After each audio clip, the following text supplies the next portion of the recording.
Hello, and welcome to a wonderful adventure of the Slayers, Tales of More Chaos. In today's adventure, we get to meet our intrepid heroes and see what troubles await them. All right. We will start with three of you. Jesse, you're not in this yet. So this is just Kat, Kevin, and Scott's character. All right, so Katrina's character is Hazel Harding. Kevin's character is Hashke. I'll let you say the rest of that. Hashke. Sasuke? Yolksingo. Yeah. Did I say that right? Probably not. I'm saying it Japanese. Oshigo. Yeah. Okay. Yeah, it's complex. Hashke, got it. And Scott's character is the intrepid Coby Sparks, CEO of Sparks Enterprises. And then we have Anna, who is not in the intro part yet, but Anna is here as well.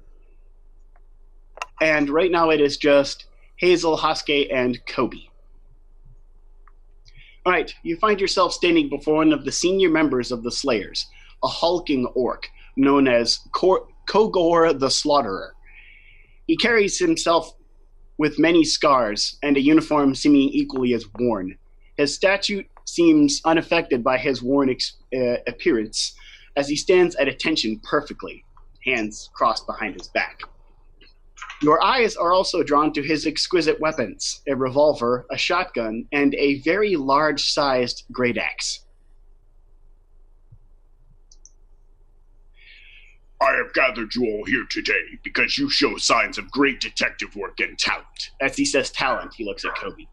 The Slayers need that now, more than ever.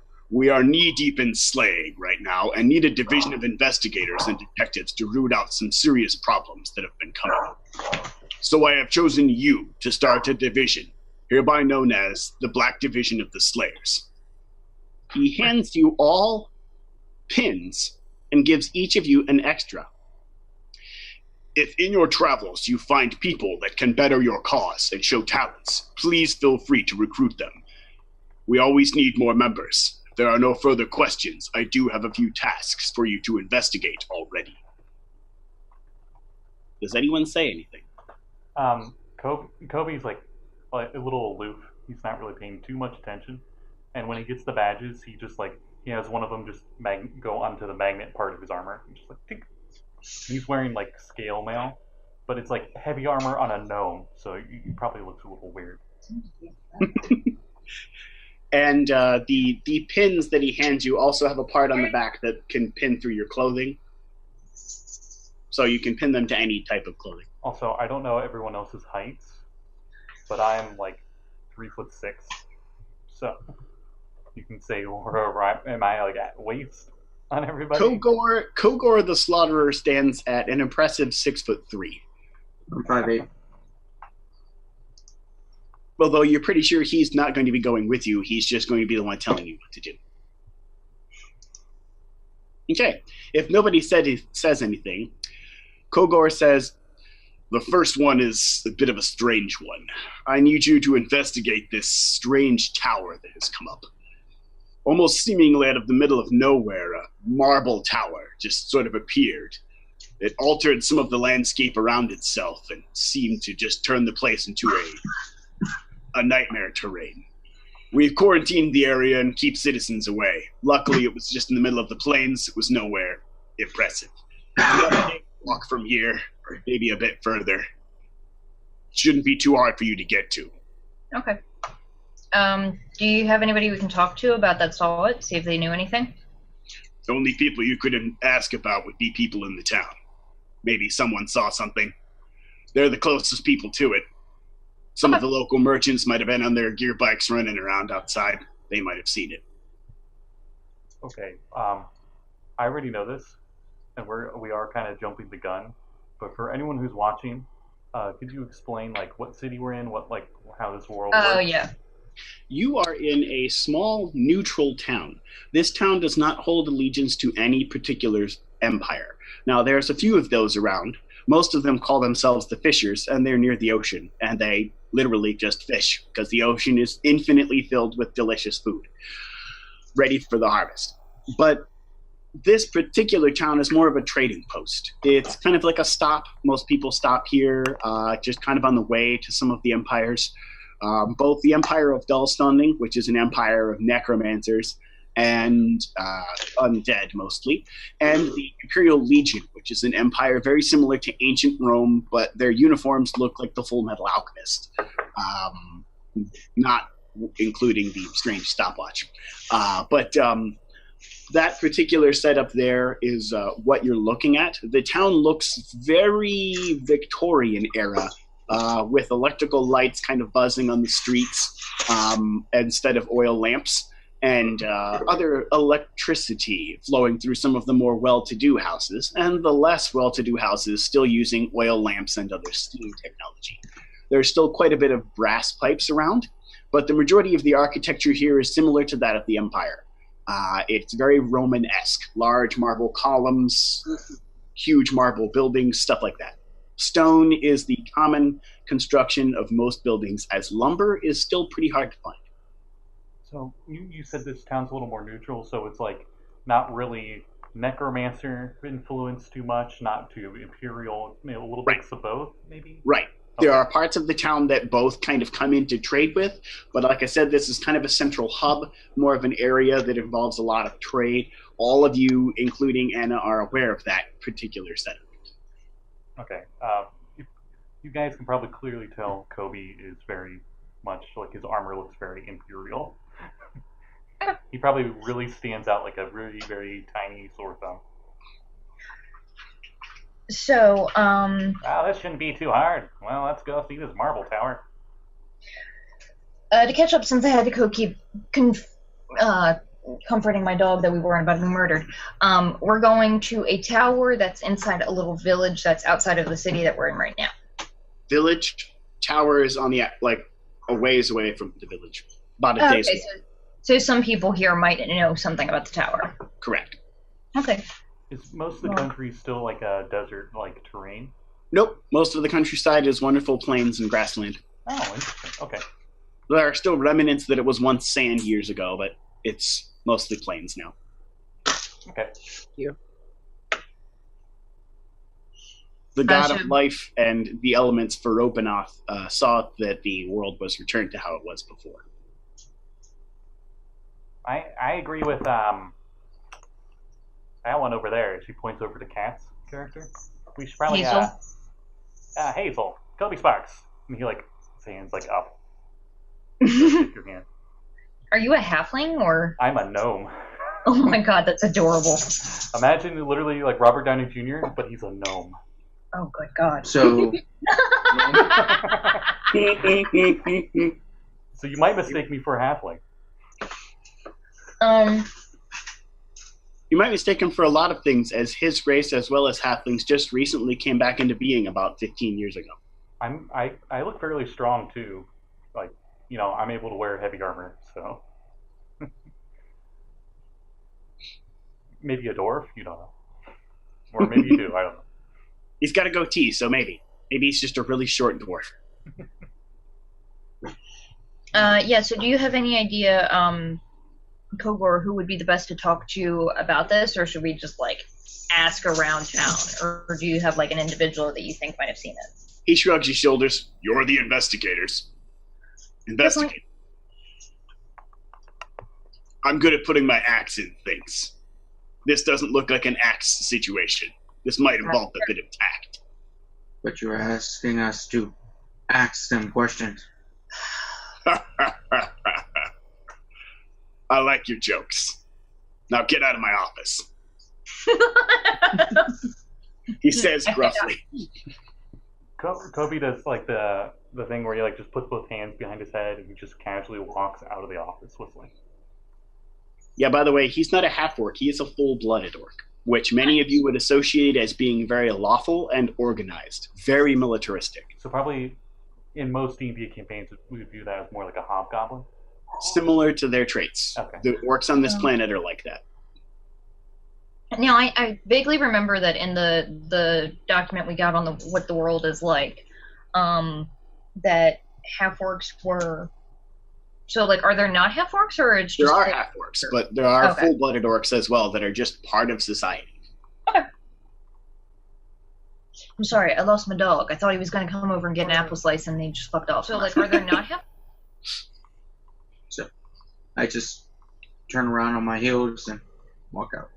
I'm heading to the nearest tavern to where the gate opens to where this place would be, because I'm assuming you hear a weird story, you're going to come into town, you're going to go to the nearest tavern, you're going to talk about it. You head out of the Slayer's office, which is a small building, a very small building that doesn't have any major landmass to it at all. It's like a small office building made mostly of stone, bricks, and the windows on the office building look like it used to be some sort of store, and they just kind of painted over the store paint that was on the windows instead of actually putting something there, and like stuck a Slayer's logo across it, which is a sword and an axe kind of crossed over a skull, and the skull is that of a monster. Usually randomly, your particular pins that he handed you all had like a black shine to them, like they've been blackened by the metal's been blackened slightly. Okay. Remember, each of you have an extra pin. I may need to be reminded of that one. I don't know which pins we have. When Coby goes to look and inspect the pins, does he feel like maybe this is a little special? Like it maybe took quite a bit of technique to blacken the metal? Or... Yes. Okay. This would take quite a bit of technique to blacken the metal the way they did, because it doesn't look like it's going to wash off. He looks impressed and he puts it on and it's visible and everything. Terry. A dog barked in the street. You see what happens on the street. I think you're up this time. Well, there's lots of ladies and gentlemen wandering about, just kind of doing their thing. And in the distance, you see a tiefling kind of standing off in the distance. And you see several guardsmen kind of standing in front of you, and they're kind of like talking to each other and looking over at the tiefling, kind of talking amongst themselves. And one of the guardsmen stands out more than the others because he's a full-blooded ogre. And he's kind of standing there, scratching his head, staring off into space, occasionally paying attention to the conversation and then staring off into space again.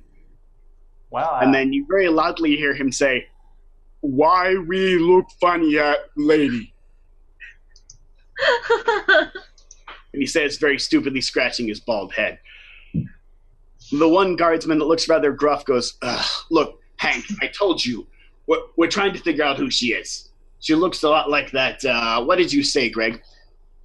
She looks a lot like that wanted criminal, the evil Anna. That's it. That's the name she uses, I think. I don't, it's probably wrong. You're the one who read it in the manual. Come on. Manuel? Me not know he's here. You said we left him back at the office. No, Hank, stop trying to listen to our conversation. We'll tell you when we need you to smash something. Okay. And he just continues to look around. I've missed He adjusts the pants of his uniform. Very clearly the pants are too small. I've missed your NPC so much, like. Coby casually walks up. He pulls out his cigar case, opens it, takes out a cigar, and using the Tinker Gnome ability, he made himself a fire starter. So it's just like a Zippo lighter, and he goes to light it and smokes his stogie as he walks up, and he's like, "Greetings, gentlemen." Hi. The ogre says, putting a gigantic hand downward to shake your hand. Oh, hello. Hey, what are you doing, Hank? Oh, hey, you didn't see you there. Sorry. I get that a lot. Coby Sparks, CEO of Sparks Industries. You're one of the Slayers. Whoa, that's fancy. How can we help you? I don't know. It sounds like you have some problems with this horned lady over here. She looks a lot like a wanted criminal. He reaches his hand upwards towards the tiefling and says, "Greetings." You Oh, the tiefling's in the distance. Oh. They're kind of standing. He's like, she's like 50 feet away from them. Oh, they're stalking her. Yeah, they're doing a bad job of and stalking her. They're trying to figure out if she's who they think she is. Right. As the ogre very clearly said, "Why are we staring at the pretty lady?" out loud enough for her to hear it from across the city she needed to. Well, town. She's going to try for the world's most subtle flipping up of the hood award. And start the runner-up most nonchalant walk in the other direction. She's getting away. We should chase her. Why? Because my character is of the City Watch. Do I recognize the wanted poster that they're talking about? Yeah, the really dorky sounding one with the huge glasses is the one that sounds like this. The one that's staring at the wanted poster. It kind of looks like it, though. I think we should chase her. It does look like her, right? Run. It does kind of look like her. I mean, from this distance. You are 50 feet away. Identifying marks that I can see on the poster that I wouldn't be able to see from this distance. The poster shows her face having a lot of scars on it. A lot of different scars. Very distinct. You would never forget this kind of scars. But you can't see those from this distance. So from this distance, sure, could be anybody. The horns are right, though. Cool. I mean, let's go stop her and chat then. Coby goes towards the hooded figure who starts running off and he goes, "Wait, excuse me." And as you do that, the very dorky sounding guard goes, "Stop right there, the land of the law!" And the rest of them all begin chasing. And dexterity saves. Everyone gets to make a nice chase scene. Oh boy. I wasn't chasing. What are you doing? Could we say Coby's at disadvantage being Walking in heavy behind armor? everyone. 17. Sure, Scott. You're just walking slowly, Hashke. Nice. Okay. Wait, let's see. My armor, I think, is scale mail, and they do get disadvantage on a lot of deck stuff. All right. I don't think it actually does that. I think it's just for stealth in 5e. Is it just stealth? Mm-hmm. Oh, perfect. Oh. That means Am I just doing stealth, and then it's 19? Well, no, meaning he's like, do you get disadvantage on dex saves because of heavy armor? Oh, yeah, no, it's just stealth. Certain kinds of heavy armor give you Yeah. one. Otherwise, they don't. If it says disadvantage for stealth, then yeah, you get disadvantage for. I would say in my home games for heavy armor, I have that disadvantage count when you're doing acrobatics checks to swim. But other than that, it's just for stealth. Right. Yeah, you're not stealthing well, but chasing after you should be fine. He's a gnome, a small-sized humanoid in not full plate, but heavy armor. So he's like, ching, ching, ching, ching, ching, ching, Yeah, and he got you're 8. You're rolling at disadvantage just because you're small-sized. He got 8. A chase is And difficult. he's like, I just want to talk. And just maybe like you got the crowd going in like the city, and just like one little hand with like a gauntlet, he's just like pointing at the air, like trying to point towards this close figure. The dorky town guard also got 8. The rather gruff-looking town guard got 17, and the ogre got 20. So this is a acrobatics or Incredible dexterity. this is a dex save, right? Yeah. That's a 26. Nice. Nice. First roll of the game is a nat 20. All right, starting off good. All right, so you begin to chase, and the chase ends up with Hazel. You are catching up to the tiefling, has now gone from nonchalant walk to full-on run, as the ogre's loud thumping footsteps are heard right behind you, Hazel, as the ogre seemed to be catching up rather well for his size. You also think maybe he got advantage because his gaits are a lot longer than yours. Mm-hmm. Yeah. I'm gonna yell, "Stop, we just want to talk." And I want to try and cut in front of her to cut her off so that she can't go past me. Okay, make another series of saves, You okay? everybody. Yep, that's how this dice usually goes. Well, that's not terrible. That's a 15. Oh, well, that certainly beats my 5. Wow, Okay. I actually got a 17 on disadvantage. Nice. Yep. Hashke, are you still just kind of strolling that direction nonchalantly? Nonchalant. Yeah, I'm getting an image of the city in my head, figuring out every direction someone can run, and just seeing what the quickest paths are just to walk. And because it's an ogre barreling down, easy to track where he's going. Yeah, the ogre stands out like a sore thing because nobody is as tall as him. It just occurred to me, I have literally no idea what class you are. Good. Okay. Do not look at the overlay. Hashke, I do not remember it to save my life. Hashke, you duck down an alley. Slow and steady. Sorry, every time your name can be said, I'm going to think Sasuke. I don't get the reference. It's the emo Naruto guy. Ah, yeah, never. It's alright. So we're still chasing him. How is the little gnome doing? You kind of slowly begin to catch up to them as one of the guards seems to be lagging behind of it, and the other one seems to be keeping an orderly pace. You see a illusion or some image of someone run that direction, seemingly like run away. But stepping in front of the Tiefling is Hazel, and behind her the ogre. I want to talk to the pretty lady, the ogre says, not even really out of breath. And stepping behind the ogre is a... Hashke, give me a perception check.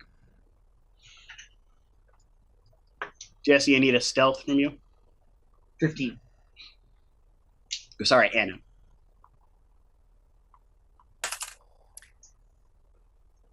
24.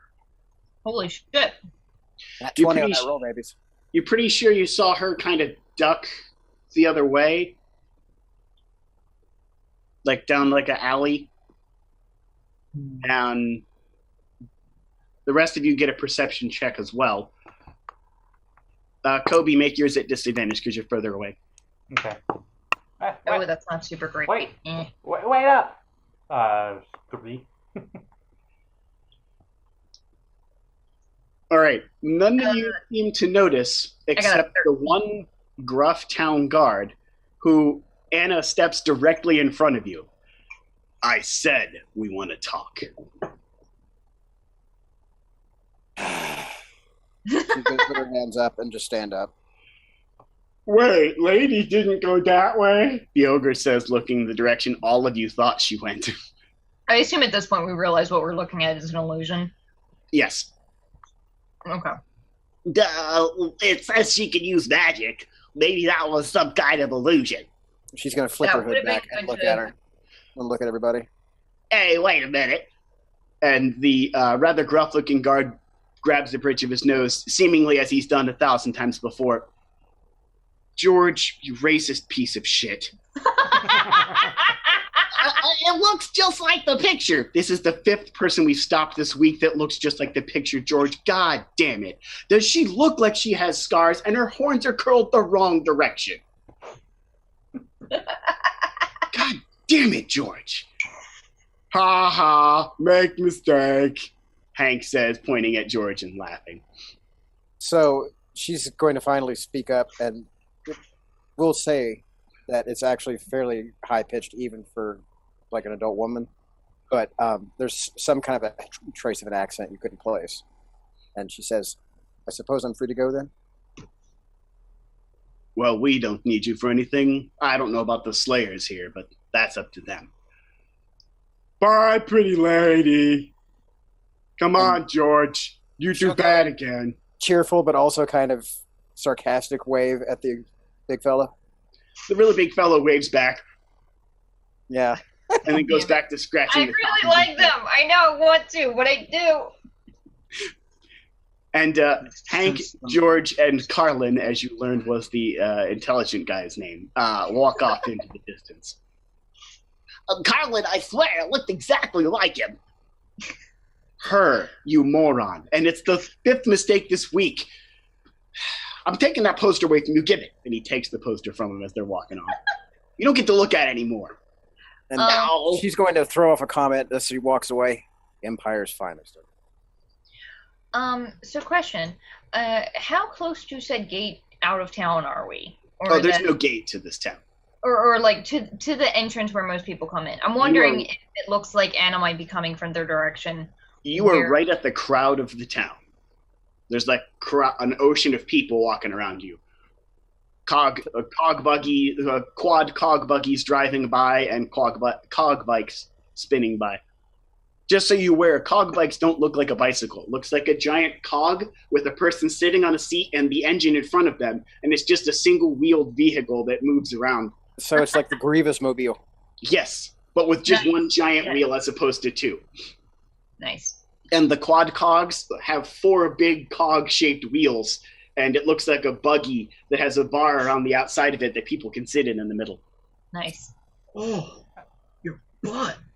Yeah. That is not a smooth ride. No, none of them are comfortable riding. You know for a fact most horses are seen as more comfortable riding than these. But these are faster than horses. So Anna is going to look at the troop of similarly dressed people and say, not to be too presumptuous, but could any of you perhaps point me at an arcane library? Do we know one? Not in this town. Not in this town, sorry. Wait. Coby just caught up. I'm just gonna pull out a bottle of like whatever liquid I have on me, whether it's water or booze, and just hand it to you. You can't even say thank you. He just takes a drink when he can. Everyone gets a perception check. Oh, God damn it. Rolling My well perception's amazing, and I can't roll above a 7. Or sorry, that's a 9, whatever. That's still I got an 18. Okay. 21. 16. Okay, you notice. What'd you get, Coby? 21. You Nice. notice. Hashke? 24. God damn it. 24. All of you notice, amongst the crowd of people, while it's a very distracting thing, a zeppelin floating overhead, that of the Slayers. And you notice someone standing on the edge of the balcony of the zeppelin. Their kind of white hair flowing in the wind, and they're directly above you. And they seem to be looking down at your particular location. They step off the edge of the balcony of the zeppelin with no parachute or seemingly anything, several hundred feet above, and land behind Anna perfectly without seemingly to take any damage at all, like it didn't even hurt them. Did they land on one knee? Superhero landing? Yes, they superhero landed. Do we recognize this individual? Knees. He gets up and brushes himself off. His very pallid appearance, that of a sanguinare, and his long, white, flowing hair seemingly flowing behind him as if there's constantly a breeze that there isn't. He has a very obvious symbol of the Slayers on the front of his clothing. I did see you overhead. Don't mind the stop. Just figured I would, and he smiles at a pointy-toothed grin. Stop by. I noticed you running through the streets. He looks over at Anna. I couldn't help but notice that you had a bit of swagger about you that seemed to say someone of magical talent. Am I wrong? She's going to flash a cheeky grin and said, yeah, you could say that. Ah, I know a good warlock when I see one. I do apologize for the forthcoming, but we are in need of some new members. For the first... You wouldn't mind joining. He holds up a pin and it kind of hands it your direction. Well, you know me. I love to make a good bargain, but I will have to consider the terms. So she's going to actually take a moment to study the contract, see if it actually looks like something she would have any kind of an interest in. The pin he hands you looks similar to their pin. It is kind of blackened metal. So it's not like there's actually getting a contract to sign. There's a piece of paper like with a writing pin. Okay. There's a piece of paper with it. Oh, well, then she will very carefully review the terms. I'll need the paper back. Out of character, do you want to explain what a sanguine is? A sanguinare is pretty much the closest you can get to this world's equivalent of vampires. There are no actual vampires, there's just these guys. You know they are notorious for being able to fall any distance and never take any damage. So they usually jump out of zeppelins. Paratroopers, I love it. Do I Yeah. well, out of character, do I recognize one? This one possibly really likes blood cheese. This particular one is known for liking that, but he's not the only one. Okay, I actually did roll a 19 on the die on the history check. I was thinking if I knew who the Slayer was. So that You knew 24. that this Slayer is the fourth descendant of the brother of the founding of their race. He's kind of important, but not like royalty level. He's kind of definitely descended, but not of royal blood. And he is a long descendant of the legendary founding Sanguinare Blastosphere. I had a feeling. Okay. Did this guy say his name to us? No. Okay. And just, I'm assuming that Sanguinari are just accepted in town as like the big ogre and orc fellow would be? Yes. Okay. People kind of found it weird that he flew down from the plane, but then when they saw what he was, they were like, oh. They just kind of kept walking. Now that I think of it, are there any races, humanoid races, that aren't okay on this world? Very few. Mostly the undead ones. They don't like those in town. So, after having reviewed the terms and conditions and everything, she's going to look at this badge and thing, and she says, "You know, I think it'll be nice to be on this side of it." Then she'll go ahead and put it on and hand back the paper. Wonderful to have a new member. Oh, and the same bargain applies to you that applies to your friends. He hands you an extra pin. In case you find someone along the way that happens to look like they could be a good recruit. She'll tuck Ladies, it into her pocket. Gentlemen, it has been a wonderful time. And he seems to punch something on his back, and a series of wings fold out from a backpack and begin flapping, and he flies off. She's going to look kind of astonished at him for a moment and then smile really big and say, "I like this place so much already." It's nothing like my jump boosters. It's all right. She's like, you're picking up like a very effervescent kind of energy off of her. Like she has a wide-eyed wonderment about everything she's looking at right now, but she's also super into everything. So, seeing as how you're definitely not the person that we thought you might be, it also looks like you're kind of new to town. Did you happen to pass by a strange-looking tower on your way in? Did I, on my way in from whatever little hamlet found me and let me into the big city? Nope. Okay. That's news to you. But So you know it what? wasn't Any there- kind of coincidental investigation might be in my future would be excellent, because I am actually lost as hell. I have no idea where I am. Well, today is your lucky day, friend, as you have run into the world-famous Coby Sparks. We were You're just on our way world-famous? to go on a mission. Right? She's You buying decide. this just entirely, just taking Yeah. it all at face value.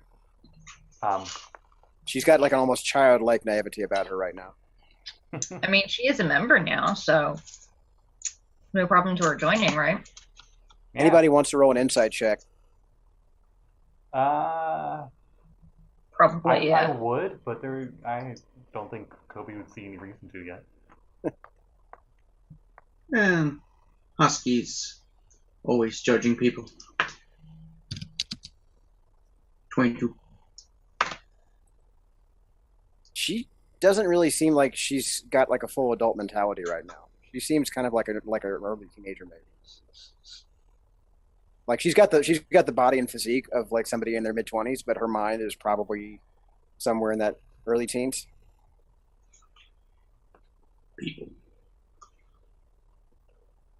Okay, my insight is a 24. I had to find my character sheet. My Adobe crashed. I'll say if you beat a 15, then you get this. Little side compartments open up on the sides of Coby's armor, and he pulls out these two fancy-looking guns, and he says, "Built these myself. I wanted to go test them out in the field. If you didn't know, I kind of own a big business. Any firearm you find in the city probably is made by Sparks Industries." Ooh. So where are we going? Okay.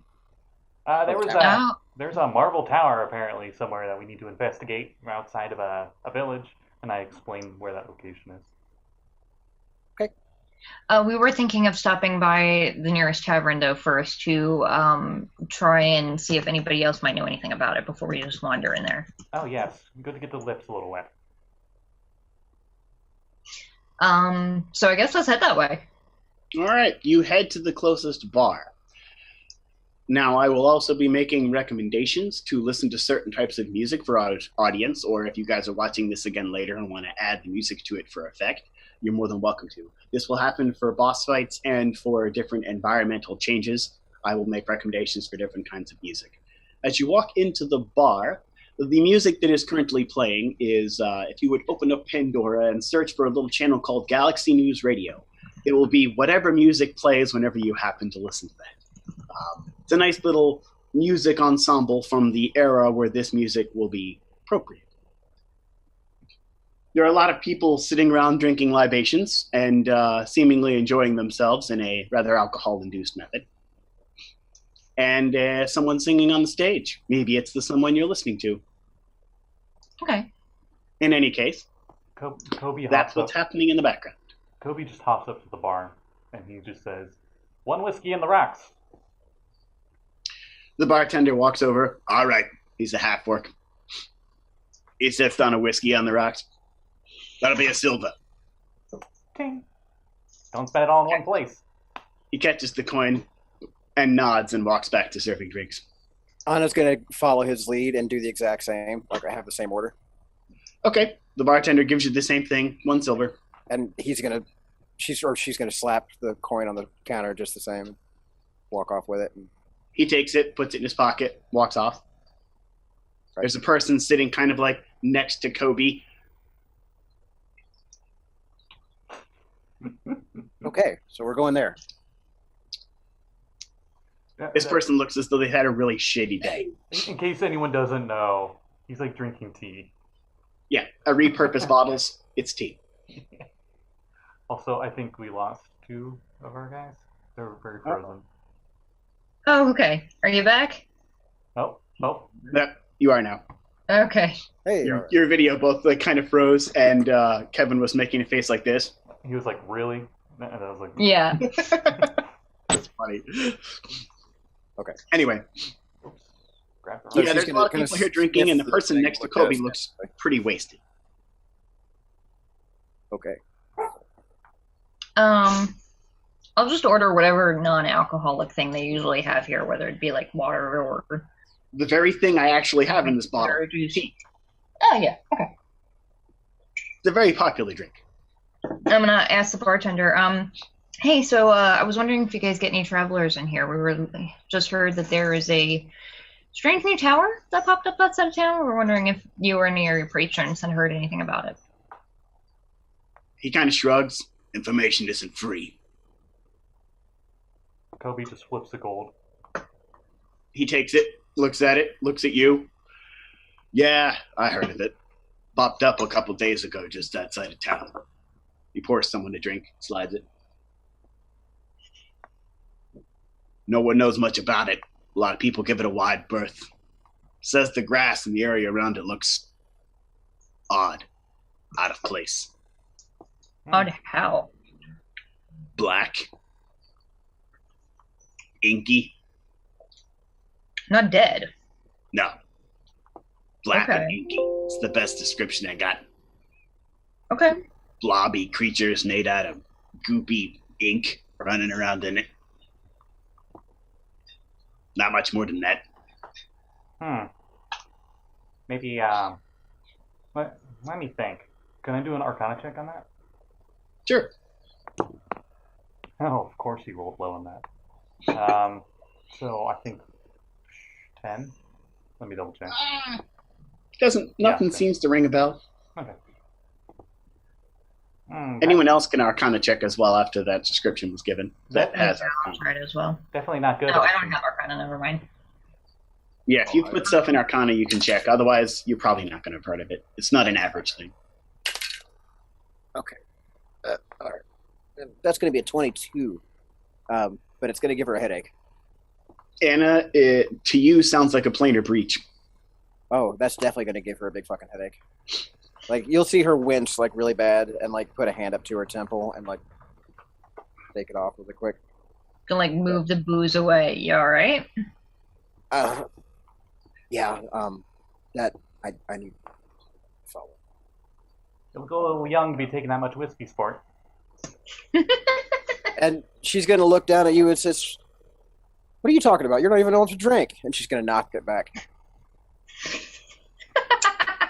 I'd say the first drink is free, but you asked for a small glass of whiskey, so this one isn't.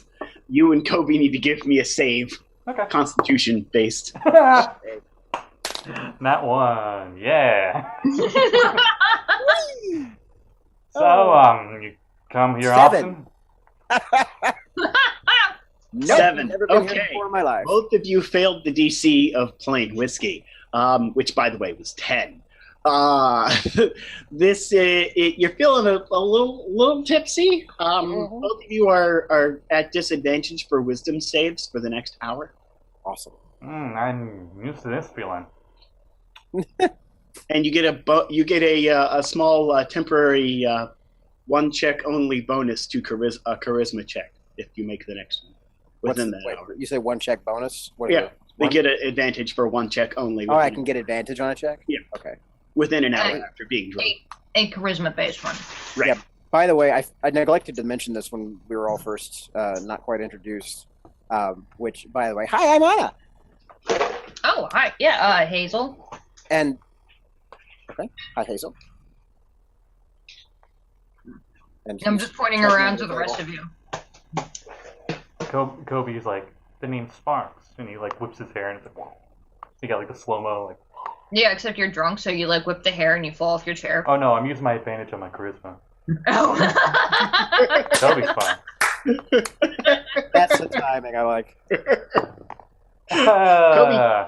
Let's see. He is proficient in persuasion. He lets us know who he is right away. 16. I'll let you judge what that means. Okay, Sparks. Hashke yo sigo iya. Doña Ashoji. All of that, huh? Okay. What he said. Okay. So Anna is she's this petite little 5'2" tiefling. She has uncharacteristically small horns. Like they don't even really break her brow line. She could hide them with a forward swept hair brushing. She has the pretty standard fork tail and little tiny cloven goat hooves. She's wearing black pants and some kind of a reptile scale that you don't recognize, and like a tunic top, and then like a red, like a scarf, like a silk scarf with gold embroidering, and they look almost like arcane sigils, but nothing like anybody would recognize. They don't work, whatever they are here. There's no power to them. And her complexion is really very Scottish, like straight up Meredith colors, like flaming red hair, freckly and white as a ghost underneath, right? Does she have a boo? Only sometimes when she gets really mad. Okay. So. Go ahead. Coby's doing like a mild flirt. He's not like really super hitting on you. He's just trying to show off. Well, she's a 20 charisma, so watch out. So, Anna, I know you have some familiarity with magic. And did you recognize anything about these inky things? Does that sound familiar to you? Does that? None of that sounds familiar, but the whole situation sounds like a planar breach. Of Right. what plane, you have no clue. No, it wasn't the ink so much that set me off. It was the rest of it. It sounds like something maybe is what got me here. I don't know how I got here, but I remember there was a game, some kind of a hole between worlds and a fight and an explosion. She's going to start like breathing faster and faster and being less and less coherent. The story goes on. I know it's kind of freaking her out, but all the pieces are definitely not in that story. So she's got gaps that she can. Despite his size and difference, he does like very calmly, suavely puts his hand on your shoulder and says, "It's all right. We all come from different places." When All need to know. he goes to touch her, she's actually going to jump, and one of the flames is going to like spark off of her hair, just like a thaumaturgy, involuntarily sparks off of her hair. His hand flinches, but that's it. So it actually smells like a little burning hair for a second. For what it's worth, I don't think there will be any explosions or anything like that. But this concept of like what she's talking about, a planner breach, is that familiar to us here, or is that sort of thing like we've never heard of anything like that? Who's he? What? Yeah, she basically like just was saying words, and even like her eyes were saying, "What the hell is coming out of my mouth?" Okay, all right. This sounds like it's going to be a thing where we just have to go look see. What do you think? Coby leans over to Hazel and says, "I've encountered these kind before. Just play along. We'll be fine." Okay. The person sitting next to you, hearing you describe what you were describing, takes a very long swig of their bottle. I'll have what he has. By the way, it looks like the same bottle of whiskey that you were handed by the bartender. Yeah. And this person's straight up just chugging it. Yeah. Coby asks for a whole bottle. How much does that cost? I'm just like... 2 gold. He puts 2 gold on the table. Water. He slides you a bottle. Okay. I've got tea. Do you just ask for a glass of water, Hashke, or are you asking for like a bottle? Glass. Okay, you get a glass of water. On the rocks. You get a water with ice. Coby just uses that bottle to refill his glass. Even then, he's not really like super chugging or anything. He is going to have another shot though. I don't know if I get another con save or. Yep. Oh boy. How much did my tea cost? A copper. Okay. Do they charge for water? No. Okay. Give me just should have gone with that. One of 2 reasons I don't drink. Oh, that is such bad contrast. Is that another one? That is another one. It's really nice. Bad contrast, but. Okay. Good start for Coby Sparks. You're a bit tipsy. You now have disadvantage on wisdom saves. You don't get another bonus to charisma. You only get the one. Okay. You just hear an audible like. God damn it. Okay. Anybody else got any other plans before we just stroll up and scope this place out? No, what's the rush? We should just, get all relaxed. I mean, if people are running into ink monsters, the ink monsters are probably trying to hurt people. True. Also, what you described sounds pretty not okay, and we cannot hear you, Jesse. I just noticed that. I was trying to say, I would like to just take a short rest so I can get that slot back. Also, get to know everybody a little bit. Yeah, we can take a short rest. We're at a bar, and I can switch to water because, it was funny the first time, but she realizes now that maybe we need to serious up a little bit after that splitting headache. Her personality has definitely dampened the slightest bit. She looks like she's probably starting to serious up a little. Coby makes sure that you don't seem to care too much, but he will try to take your glass and just slide it over to his side. Nah, that's fine. Okay.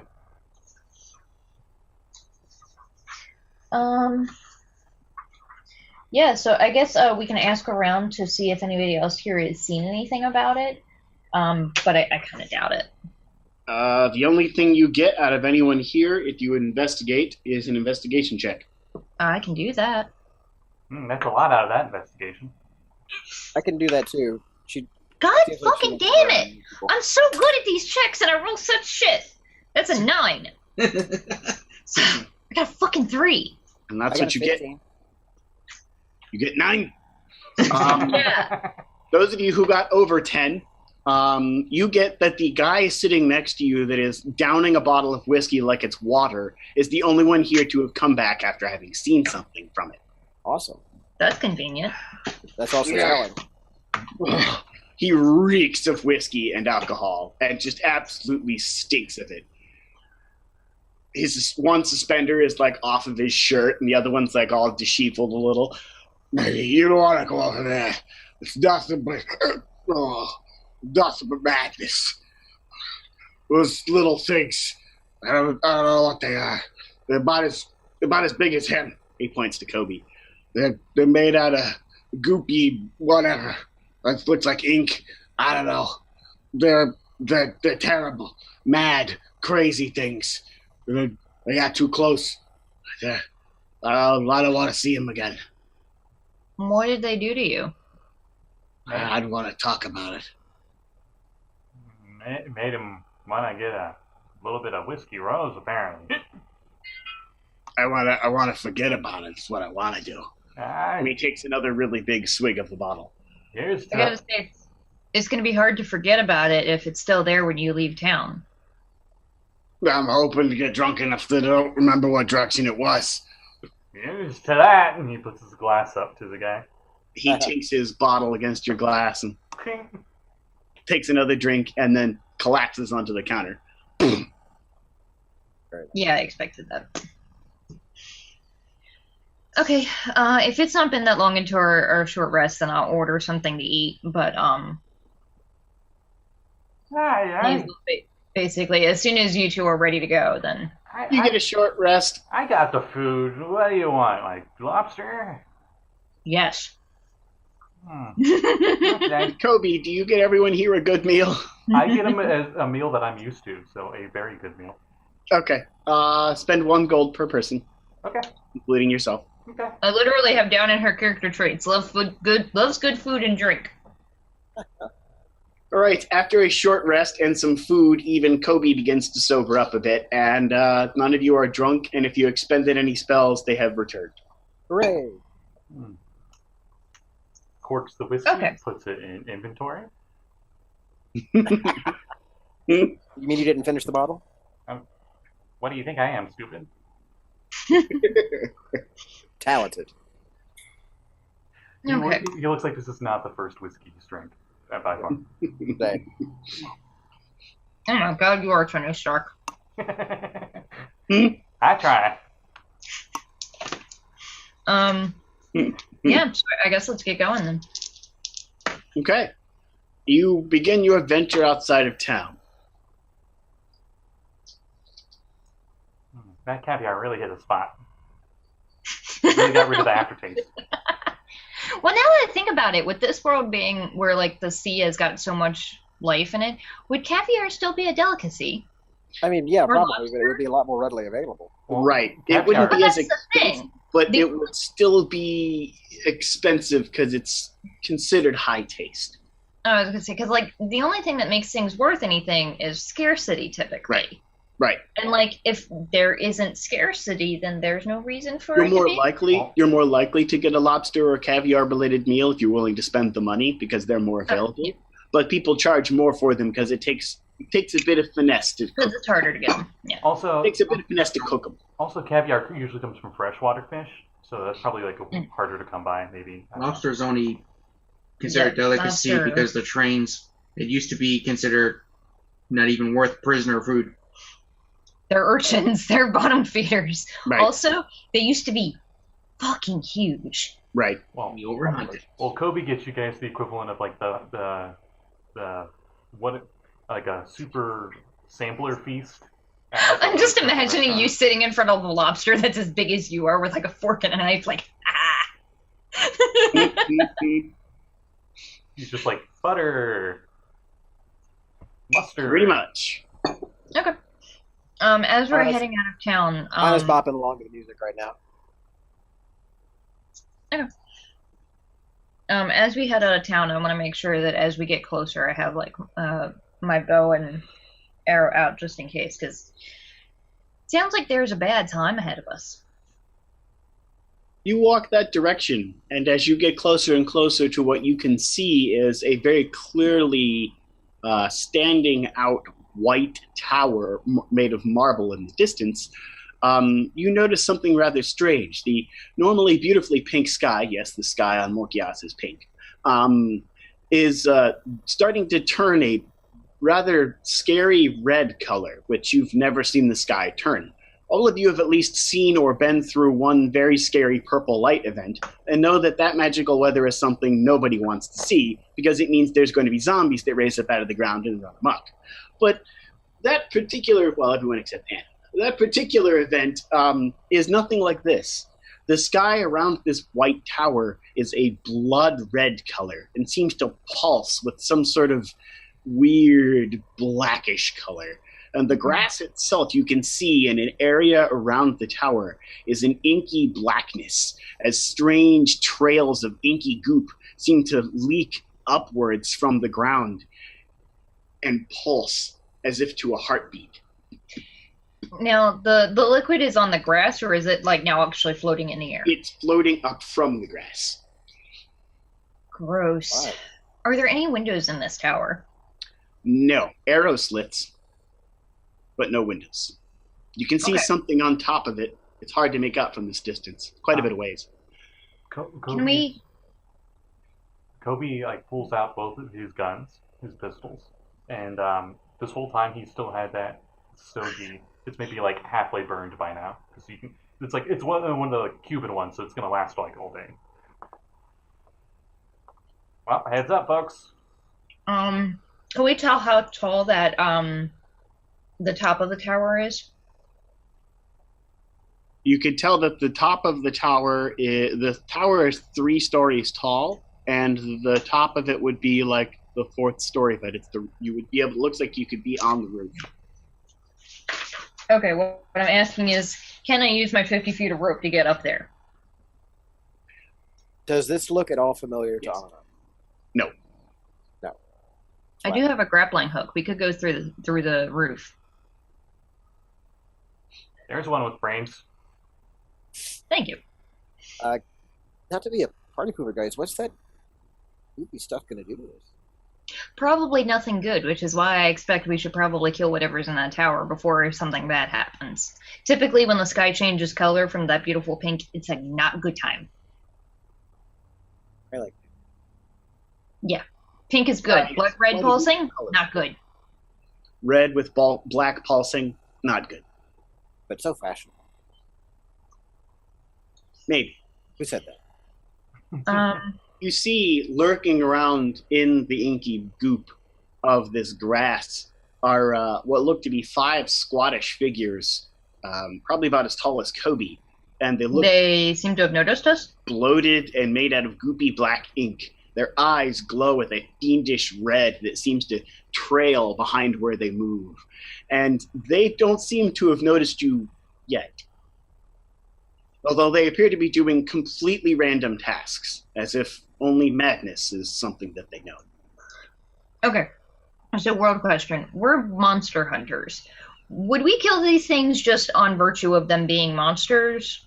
Or would it be 90% of the time, if it's not in a city and it looks like this, yes.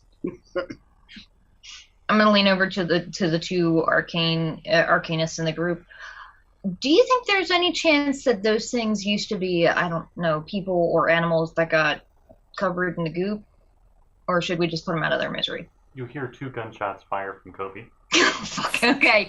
Yeah. Alright. That's what we're doing then. Okay, initiative.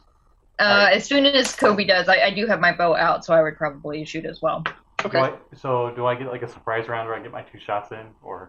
Everyone who's going to react the way Coby did gets a surprise round. Okay. 14. Oh, go ahead. 14. Okay. What'd you get, Coby? Dirty 20. Dirty 20. Nice. 19. Okay. 9. 9. 9. Okay. All right. Hey, Cursed Dreads of Doom style there, and the Goopy Monsters got a 1. Cool. So, leading initiative on the surprise round, Anna. Or no, sorry, Hazel.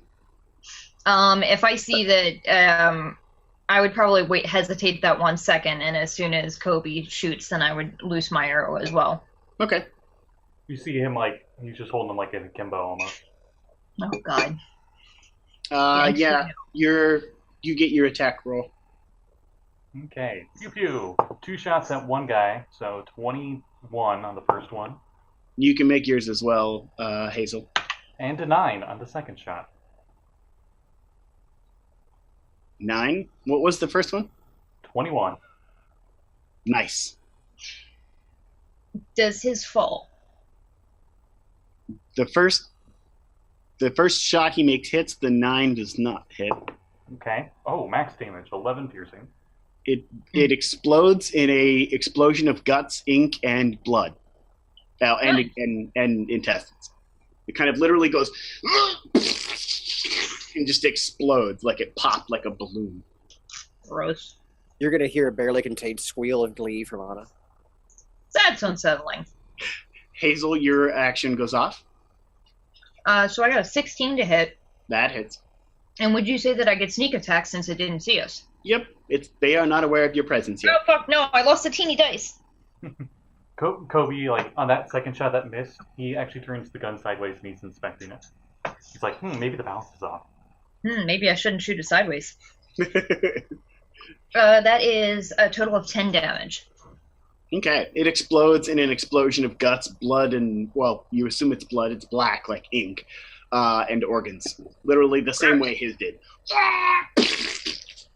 And question, is there anything... Never mind, I can't do that. I'm not that level yet. It let out a little squeal, too. It was like that, and then exploded.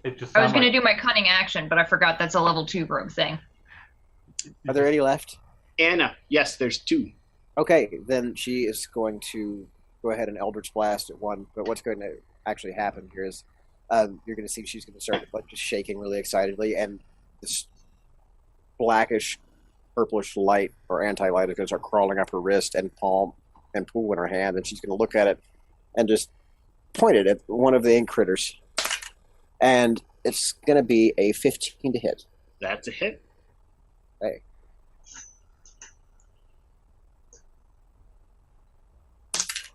Oh, and that's going to be 6 force damage. 6 force damage? Okay. Explodes in a pile of blood and guts, literally from seemingly any hit.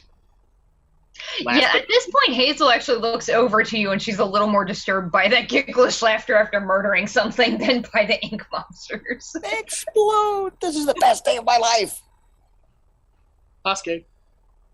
Alright, so Hashke pulls the gun up, aims, fires, looks over to Coby, takes his hand, straightens out his aim. I just remembered what you are. You see Coby holding the guns like this, and you're like, no. You probably immediately notice when you go to grab it that the gun actually feels like it was bound to be at that diagonal angle. Eyes. Make your attack roll.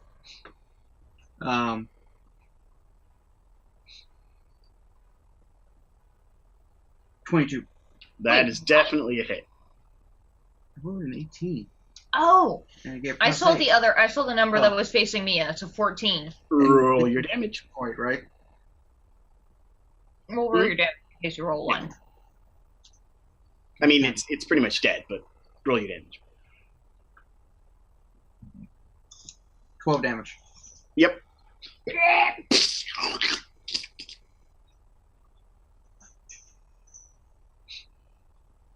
And all the little inky goop creatures are all gone. Sweet. That was fun. How loud do we think they were when they died? They squealed and popped. They're quite loud. Okay. Are we going in through the roof or what? Oh. I'm pretty sure if anything was in that tower, it would have heard that. Yeah. Well, I guess Bill's already heading toward the tower. I guess we are now. Who knows if these ink blobby things will come out of the ground as he's looking around at the weird ink blobby kind of atmosphere coming out of the grass and stuff. As you step into the area, you all get a very weird feeling. Like something about this does not feel right. Literally nothing about this feels right. So yeah, that's accurate. Nothing here feels right in any measure of the word. Your hair stands on end at the very sight of how terribly weird this is. This whole environment seemingly very alien to your own. Looking over at the human guy who isn't speaking a language I understand apparently. He's gonna assume, hey, you're a marksman. So he's gonna be like, oh, fine, and he like adjusts a few gears on the handles and stuff, and he rebalances them out, so they'll be like this. Hello, 2 eyes, 1 aim. Well, I mean, my HUD just shows where to aim. It doesn't really matter, but... While they're bickering, I'm running ahead. Not like running so that I'm super far away from them, but heading ahead of them, and I'm pulling out my grapple arrow and starting to tie the rope to it. And I'm going to trot along with her. You two that are in the front get a perception check. Cool. Wow. This dice is good to me today. Yeah. Perception, you said? Yep. Okay. That's going to be a 19. That's an 11. I have a fucking +7. You need to change dice. I That's did. 10 to 1. This is my third dice. That's a 7 altogether, you said? I get an 11. 11? Okay. And what'd you get, Anna? I got a 19. Okay. Both Hazel and Anna notice a strange handkerchief in front of the front door as you're approaching. Seems very out of place. Is it The like doorstep? lying You on come with the handkerchiefs doorstep? this Or? It's laying on the doorstep. There's like a little marble walkway in a half circle in front of the door, and sitting on that marble walkway is this handkerchief. Is it monogrammed? There is a etched or an embroidered symbol on it, which nobody's picked it up, so you don't know what it is yet. When Coby approaches and sees it, he's like, "Oh, I've seen this before. We might not want to open the door. They might want some private time." I'm actually holding up a hand before anybody can touch it. Can I investigate around it? I'm worried that it's hiding like some kind of trap or something. Pick it up. Well, I was going to look around it first. Okay. You look around it. Your perception check identifies that there's not really anything around it that seems out of place. Definitely looks like bricks. Just looks dropped. Yep, looks like somebody dropped it. Looking closer, can we recognize the monogram? There is a single, looks to be sewn in gold lettering of a letter A, letter A on it. History check, those of you who see it. Wow. Oh, damn. 24. 6, somehow. 28. 22. 6. I got a natural 20. Nice. Good. Okay. This Anna, is the dice I needed, apparently. Anna, you have no clue. But Coby and Hazel, you both identify that handkerchief belongs to a very rich nobleman known as Endopolis. He lives in a rather elaborate mansion outside of the far northern city of the Imperial Empire. What does he? That is his handkerchief. That A is his symbol. Does he Does he specialize have in any There's a trade? splattering of blood on it, as if somebody might have coughed into it and blood splattered onto it. Oh boy. Does he have any family in this city? None. Cool. Um, I'm going to suggest we leave that and go through the roof. Coby's like, he like puts it in like a little evidence bag he has or something. What all does he know? I don't know that they have zip-up baggies right now. Small brown paper bag. The equivalent. He's got a little sealed off, Brown. so it's not directly touching anything. Do we have access to like phenolphthalein and stuff to determine blood type and if it's a real blood versus semen? I mean, if Spark I mean, Industry, I gotta say, if it's semen and it's that color, you have an issue. if And Spark, there alchemists are- would be- There are. I'm An ignoring alchemist that. would be able to I'm tell. gonna try and circle around the back of the place and shoot up and try and get my grapple hook onto the roof. Sparks Yeah. Industries doesn't really have a medical ward yet, but if we did put funding in there, we probably could get that kind of stuff. I'm going to follow her. He put it in a paper bag. Yeah, I follow them. Okay. You go around the back and shoot a grappling arrow onto the top of the roof Mhm. with the rope attached. Mhm. And you begin rappelling up the arrow as it soundly attaches to the roof very easily. Cool. As And as most we go, like, I want to like very carefully peek my head into each of the arrow slits and see if I see anything. The first floor arrow slits that you look through look like it's some kind of guest room. There's a comfy couch and a fireplace. Okay. The second floor looks like it's some kind of study. There's books and pens and paper on some tables. The third room looks like it's some kind of observatory. A lot of the equipment here looks very badly damaged. Okay. And on the roof, as you get up to the roof, The roof has what you can now see from the distance. You weren't sure what it was because of the weird pulsing red sky. Which, by the way, you can hear a heartbeat at this point. That's terrible. Yeah, and if you want to add some ambience to it, on YouTube, you can YouTube a video called 10 Hours of Heartbeat Sound, and that's what you hear in the background. Fantastic. Oh, boy. So on the top floor, or on the roof, there is a mangled spyglass. Looks very badly damaged. You could probably fix it, Coby, but it would take about 4 hours of work. Those things are expensive. And some scrap. And there is a very odd-looking compass. Oh, God. I did the heartbeat thing, and it's so unsettling. Yep. That's why I said it. Got 10 hours of fast heartbeat. Ugh. I'm extra unsettled. Yeah, Coby doesn't know what all this is, but he's gonna go up the grapple hook. Probably take him a while. I'm pretty sure he has disadvantage in trying to climb up a rope in full plate.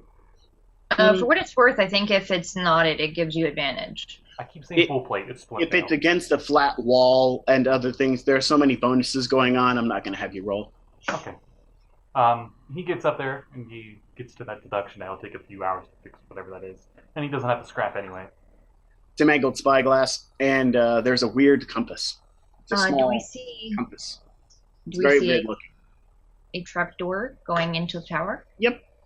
Sweet. I investigate the weird compass. I actually get a special ability with the rock gnome, where I double my proficiency on intelligence checks that are based off of magic items, alchemical objects, or technological devices.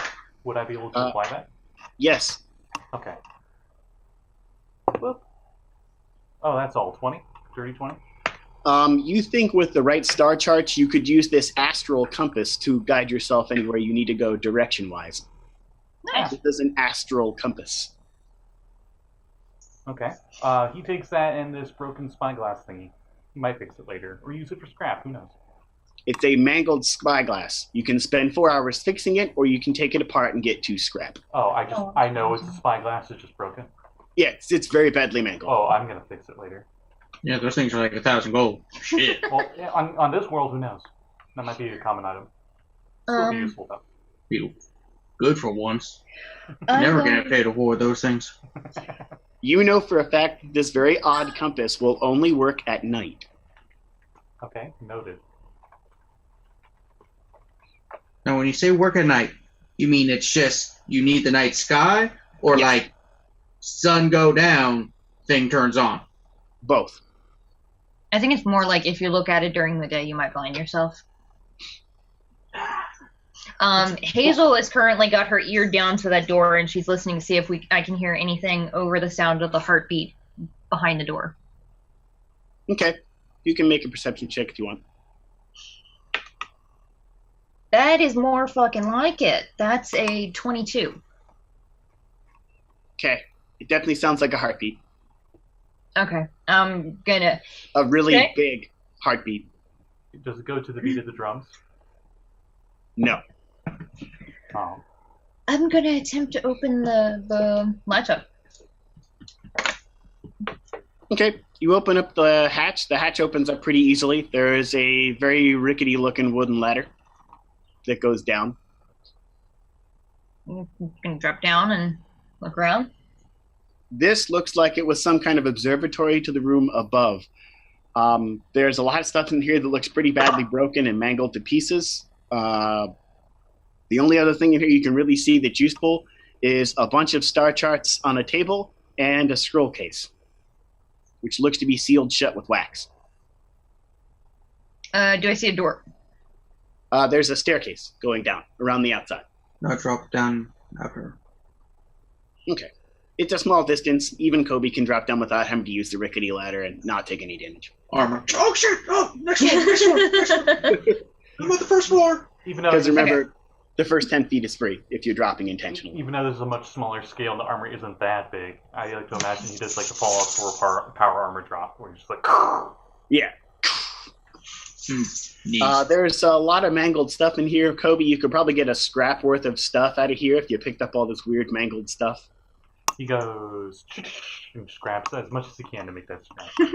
Okay, that's pretty much everything. But there's a large pile of what used to be equipment that is now just so badly mangled you're not really sure what it used to be. And there is a pile of star charts and a scroll case sitting on top of it. The scroll case is sealed with wax. I take those too then, because that'll go good with the compass and spyglass. Okay, you have star charts and a scroll case. You have not opened the scroll case yet. Yeah, I'm not going to open that right now. It feels like it has something in it. Probably something magical that'll explode in my face, so I'm not going to open it right now. Pretty sure this is the wrong campaign setting for that. I don't know. You're running it, so. Hazel's gonna pull out her daggers instead of her bow since we're in close quarters, and I'm going to that first staircase. Can Anna have a look at those star charts really quick? Yeah, sure. Here you go. Can I get advantage on investigation check on these star charts with my cartographer's tools proficiency? Oh, sure. Okay. Ooh, that'll do. That's going to be a 22 on that investigation check. You're pretty sure with an astral compass you could use these star charts to navigate nearly anywhere you needed to, if you had a world map of what this world looked like, because you have no idea what it looks like. Okay. Or So- if somebody knew what the map was, you could tell them what direction they're going. Hi. Would I think also that the compass that he has there would go along with this, and we just need to find a map now, Yep, pretty much. Or you would need a map, or he would just need to know where stuff was. or that? Grant. I mean, she's going to hand it back. Okay. And she'll relay that. It's like, I don't know how, but I know that I can find us a plot to pretty much anywhere we need to go, as long as we need to, as long as we know kind of which direction things are. Okay. Okay. That sounded better in my head. A lot of things do, hon. The heartbeat is a slight bit louder now that you're in the building. Fantastic. Just And we don't see anything that could be. We don't see any of that light. Like nothing in here looks like it's emitting that sound and light, right? Nope. There is a staircase going down. Both the floor and the inside of this building is akin to the outside, and it is solid marble. This building is either very expensive to make or was made with magic. Okay. You're not sure which. You need to be careful. Don't spill anything. I was wanting to test out Slip like a bitch. I wanted to test out the durability of this. So, do you mind if I go first? Durability He's, like, of pointing what? to his armor. I mean, by all means, go for it. I mean, if Try not to die. something wanted to attack us directly, it would have by now. I haven't really. I mean, that's fair. all right. His guns, and he just goes down the stairs. Okay. As you all make your way down the staircase, the second floor looks like it must have been some sort of study. There are 3 desks littered with old paper. Each desk has pens on them, and there also appears to be some gold scattered across some of the desks as well. Okay. I investigate the papers. I maybe pick up a random one and look at it. It's blank paper. I investigate the gold. Oh, somebody dropped their change. Oh well. And he just takes the paper. I look at a gold piece too. Is it modern-ish era gold, or is it from a earlier epoch? Like, This gold looks like no other gold piece you have ever seen on Morkias. Does it look like anything in my change purse?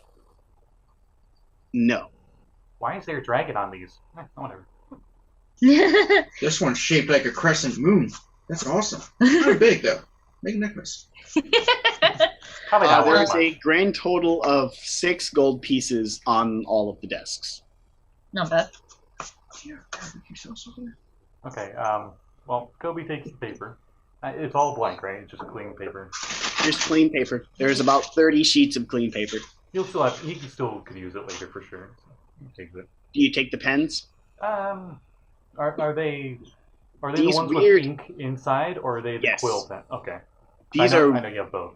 very, very, very ancient-looking ink pens. These ink pens look incredibly old, but somehow they still feel like there's ink in them that works. They also feel I do believe I've established that you can see, a few of you can see magic on this particular world. Mm-hmm.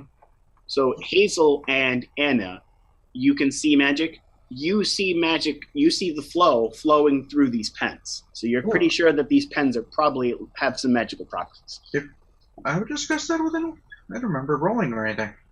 I think it was mostly people that are going to be spellcasters, and I'm eventually probably going to multi-class in a ranger, so he had me roll for it, I think. Oh, Pretty yeah, sure it was a random thing or not. probably It was explain that to the audience. Oh, So, yeah. Those of you not familiar with this particular instance, the magic in this world is referred to as the flow. It literally flows in and out of everything. Those of you who can see magic see where it flows in and out of things, whether or not something's magical, whether or not someone can use magic. You actually see the magic flowing into them, or the object. And based on your Arcana check, you can actually identify maybe what class they are as far as how magic flows through them, or even what the item, whether or not the item's magic. Do Kevin Also, those of you who can see magic will be seeing some of the adorably wonderful magic weather I'll be doing later. Oh boy. Do Kevin and I need to roll, or if we can see it on the off chance? You can roll if you'd like, yeah. Okay, just D100 or something? That's a D100. Okay. Are you serious? God damn it, Kevin. What happened? Nothing. Yes, I'll show you in a second. Pretty sure he has a D100. Oh. It's getting the underneath golf the ball. Tales from the Loop dice. I The got orange one. I got 66. 66? Okay, Yeah. you can't see magic. Okay. That fits him. I thought that the alchemist or the whatever you are can do magic, or is it like not real magic? Well, I'm kind of like an artificer, so I probably know how to work with magic, but I can't actually see the Yeah. You have like specs for that? Probably. The Yeah. resounding thud that this is gonna make. I'm just imagining like those spectacles in Hellboy 2, right? Like with the filters on them. Right. And It's suddenly exactly the old lady turns into a troll. Yeah, it would be exactly like that. Got an What did you 8. say? You got 8? 80. 80. Oh. You also cannot see magic. But I'm a Native American. Racist. No. Maybe with goggles, but otherwise. How did I You're not? assuming that you should be able to because you're Native American. Now who's the racist? How did I not catch you're the Native American race? Wow, it took you that long? Yeah. Like I knew it immediately because of the name. Well, you're used to it though. Yeah, he looks appearance wise the equivalence of how you would see a Native American in the Wild West. Okay, I'm probably even what more it's worth, surprised though, he's a marksman then. For what it's worth, though, I'm pretty sure that his name is actually like Navajo terms. Yeah, my name's an actual Navajo name. Yeah. Because Everything I've been saying we is actually learned a little bit of Navajo at one point. Which is awesome. so fucking hard. I bet. Yeah. Hey, Japanese is easy on that. now I think about it, what's your name there? Sport? As he points over to you. Kevin. I've told you my name. Oh, what was it? He was very drunk very soon after that. Yeah, sorry, I needed a little bit of Asuka breath. Yoshiga Iya Donye Ashira. What a beautiful name. What does it mean? What does it mean? It means, what does your name mean, Coby? Well, Coby I actually got from my great-grandfather's uncle, who was he was specialized in cobblestones, and it just went to cobble, and then it went to Coby. And then The Sparks... great warrior of the Salt tribe. Oh, cool. Salt And you're- truck? The Salt tribe. Because I'm full of salt. I can tell. I'll call you Salty. It is legit an actual clan of the Navajo. I'm not making that up. Which is... Yeah. It is an actual one of their clans. I mean, yeah, I guess they might have been near the salt fields. Incidentally, I also shortened how a Navajo would say his name. Because they have 4 clans. Both 2 from their mom, 2 from their dad. Oh boy. I went with 1 because I couldn't write enough on my sheet. Coby actually probably Ran out of does letters. take a mild interest, just because it's something exotic that he doesn't really know. While they're having this cultural discussion, Hazel is checking out the next door. Okay. The staircase continues to go downward. Seemingly the same staircase spirals around the outside of this building. Okay. From the inside. Also, again, solid marble everywhere, including the tables. Nothing in here is wood. The tables here even look like they maybe were once wood and were converted to marble with magic. How does that even... Okay. Like wood grain marble. It looks like it's supposed to be wood. There's wood grains on it and everything, but it's made of stone. Okay, so couple questions. Is there anything written in it? Nope. Okay.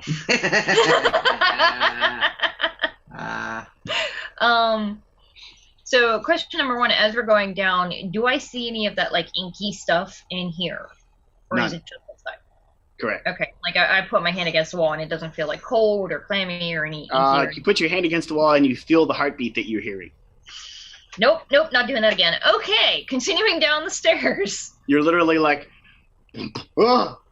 Yeah, no, it's not okay. Especially because, like, in real life, I'm hearing it, and it's only making me more freaked out. See, That's why I said it. Is there anything going on outside if I, like, peek out the arrow slit? Like, did those blobs come back, or... That's Nope. actually smart, yeah. Okay. Nothing appears to be going on outside, but from in here and being this close to the heartbeat, now that you can hear it, you can see that the sky and the ink rising up from the ground seems to pulse to the beat of the heart. Oh, boy. Perfectly. Okay. Yep. All right. You make your way down to the first floor? Yeah. Okay. You make your way down to the first floor. This floor looks like it was probably once a guest room for guests of some kind, a living room maybe, you're not sure. A large, comfy-looking couches in the room facing a fireplace built into the wall. Flanking the sides of the fireplace are also comfy-looking chairs. A low table sits in front of the couch with a book on it. The book looks rather large and not pleasant in nature.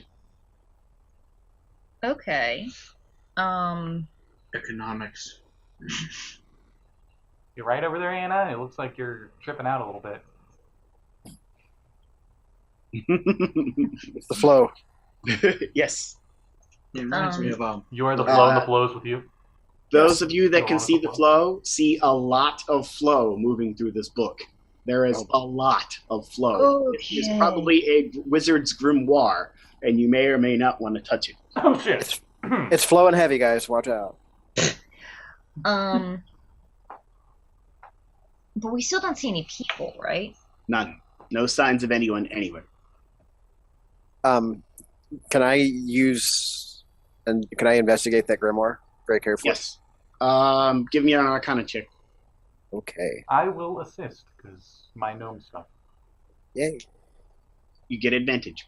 Yay. As you're kind of like talking to yourself out loud while you're looking right. at it. And Coby can help with that. Thank you for that extra die there, buddy, because the first one was a 3. I would not have hacked it. The second was a 19. Okay. You're 23 all day. 23 all day. You're pretty sure that your magic instincts are telling you I don't want to pick up this book. Something about this book seems, one could say, cursed. Ah. You're not sure if it's the book itself or if it's something that someone put on the book, but something about this book doesn't seem like a normal book. Something seems off. She's gonna give her a little shudder and she'll say, "Guys, it's like that guy's giving me a creepy. That book gives me a creepy feeling. It's like spiders. It's like I sense spider senses spider. Cool. Don't Not cool. touch it. Bad. Probably The cursed. stairs continue to go down. I remember my cousin touched a grimoire before, and his hands just got covered in fur, like on the inside. You gotta watch out for that. The heartbeat is a slight bit louder. Okay, I guess we're continuing down. Like it's into a basement? Yep. You're at ground level at this point. Cool, that sounds like a bad time, but let's do it. If you hesitate at all, Kobe's like, "Don't worry, I'll protect you."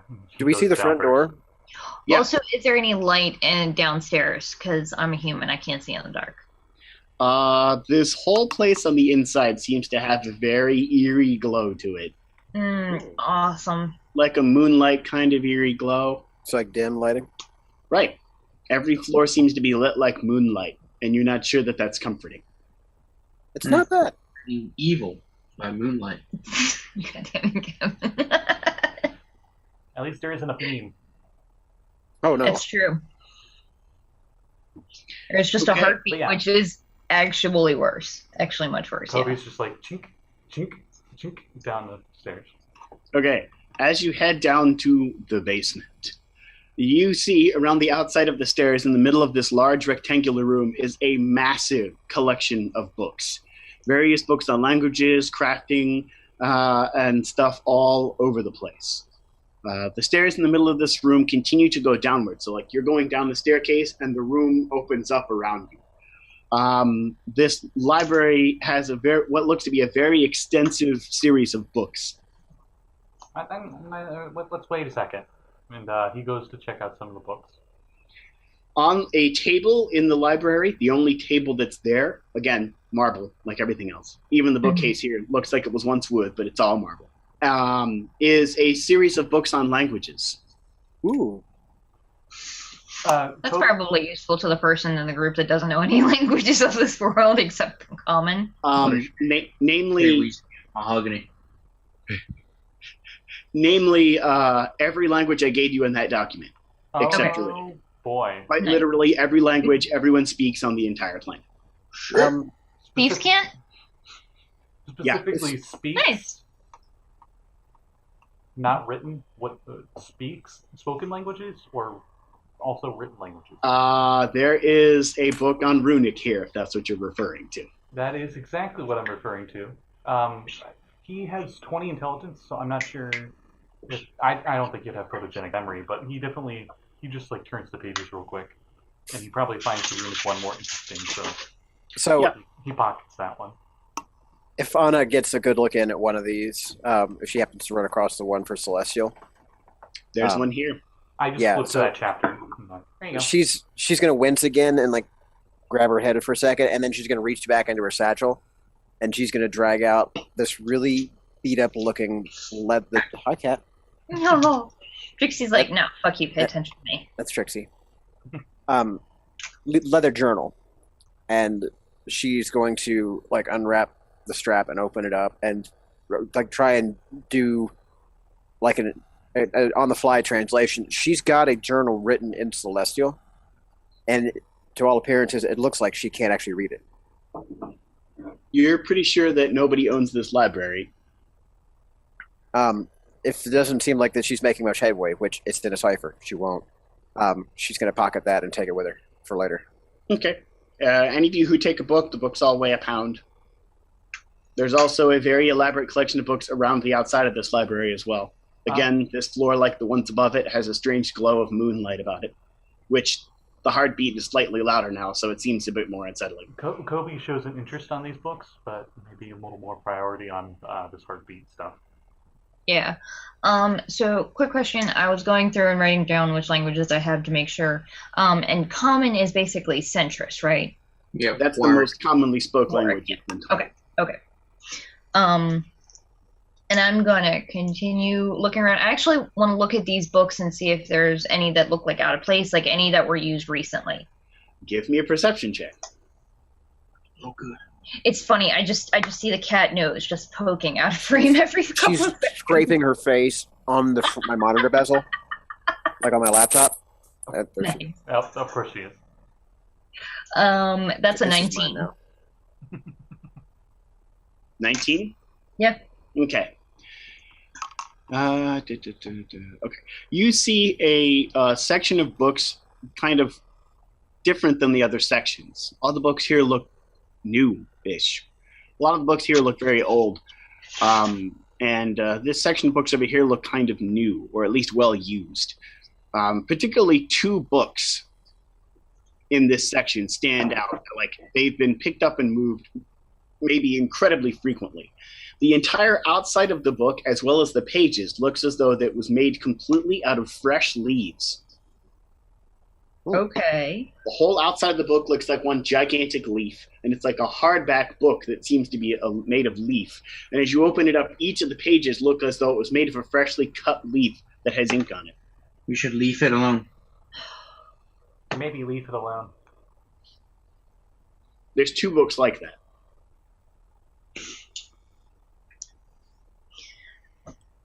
They say something on the outside. From the outside? Damn, I'm gonna pull them out and flip through them, see if I understand any of it. Okay. One book that you pick out is called The Dream Realm.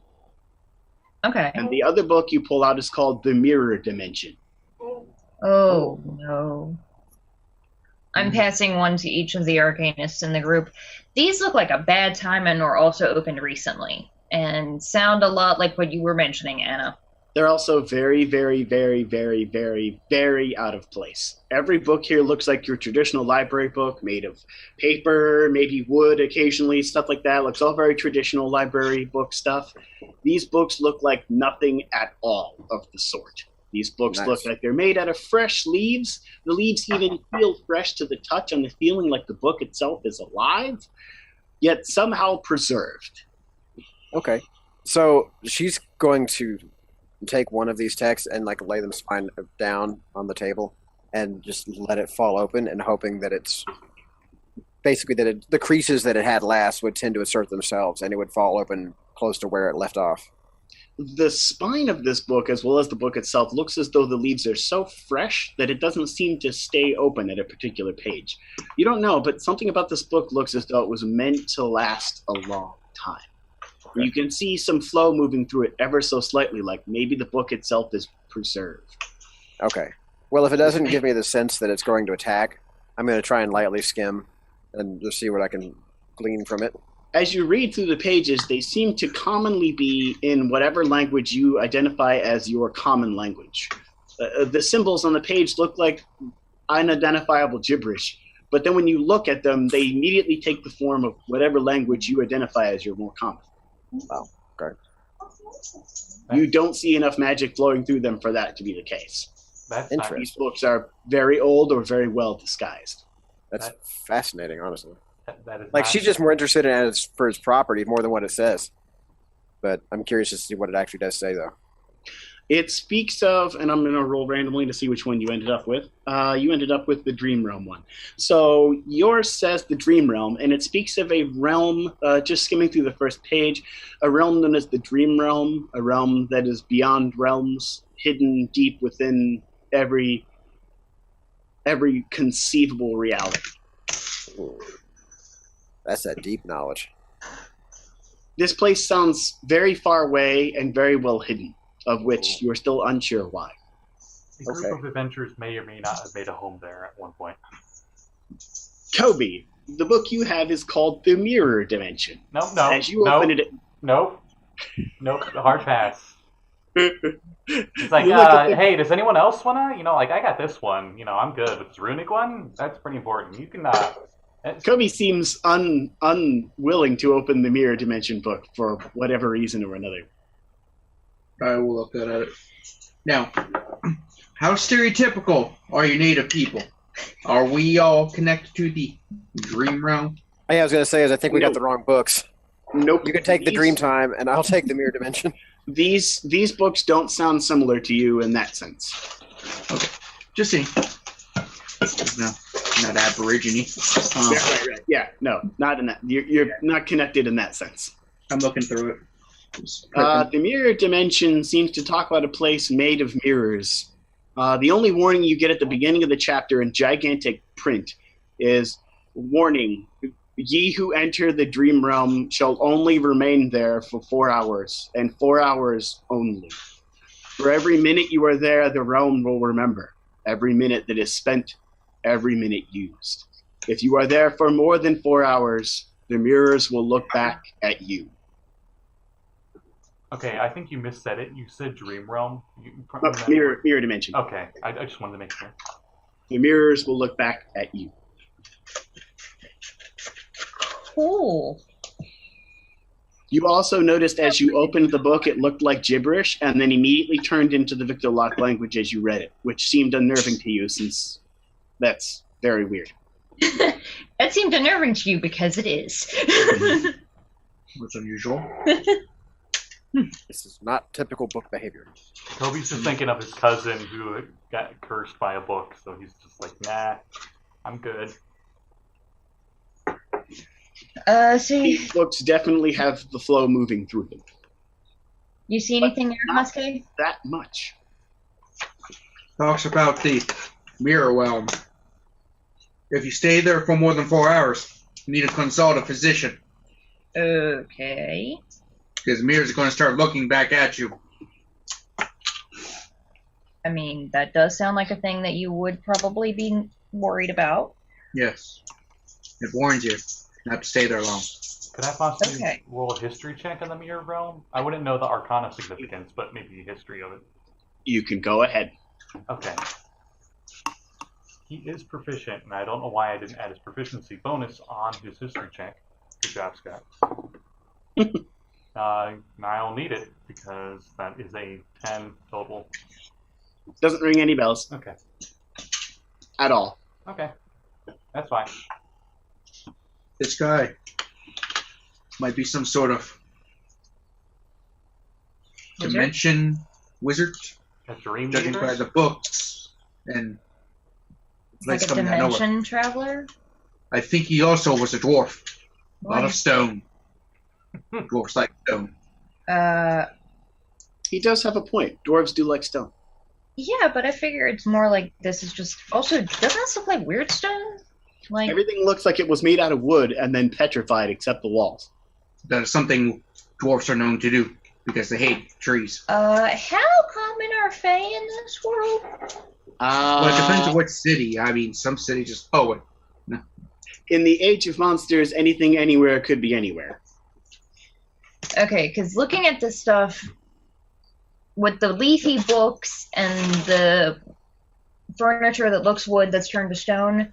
To anyone with history checks or ranks in, with history as a skill where you get a proficiency, these books very identifiably sound and look elven. Yeah, I was thinking either fae or elf. Coby's going to try an investigation check to see if, like, I don't know, like a bookshelf opens up or doing the right thing in this room will open up a magic gate to the dream realm or something. He doesn't know. Okay. You can go ahead and investigate. The staircase continues downward. Okay. Dirty 20. Nice. You search quickly, but identifiably find nothing that seems to open up. Okay. Just a lot of books on practically everything. He notes that. Could be useful later. But after that, he starts to proceed down the stairs. Just follow. Yeah. Okay. You head down to the second level. Keeping the same size, the second level of this tower of sorts, the stairs go down once again in the middle of the room, and there seems to be some kind of haze about the room. Looking around, you see that there are definitely 4 alchemy stations here. Although nothing seems to be brewing on them. There are 10 empty bottles. Okay. Kind of still usable, but sitting around on the tables. That's all that's in this room. No. The staircase continues down. I pause. It's a pretty big room for just 4 tables, but maybe they did a lot of weird alchemy down here. I pause, see none of the Bunsen burners are on, none of the liquids are in any containers, really, and just keep going down. Because with his gnome thing, he knows about alchemy. So yeah, nothing looks like it's been used recently here at all. Okay. Yeah, seeing that Coby doesn't look interested, I'm going to continue right behind him. I follow the group. That is actually a really powerful ability for gnomes. I've never played a gnome. And that, like, double proficiency in alchemy and magic. It's pretty nice. It's expertise. The 3rd floor. As you move down the 3rd floor to this room, getting to my page here. Hang on a second. What's this? It's all blue. The screen's all blue. Why am I walking into the wall? It's not rendering yet. As you approach the bottom of the staircase, a throbbing noise can be heard very loudly from this room, much like the giant heartbeat you've been hearing. The area of this room, it feels like something here is even more off than the rest of this place. Noises can be heard from this level as you reach the bottom of the staircase, like people speaking or talking in some unidentifiable gibberish.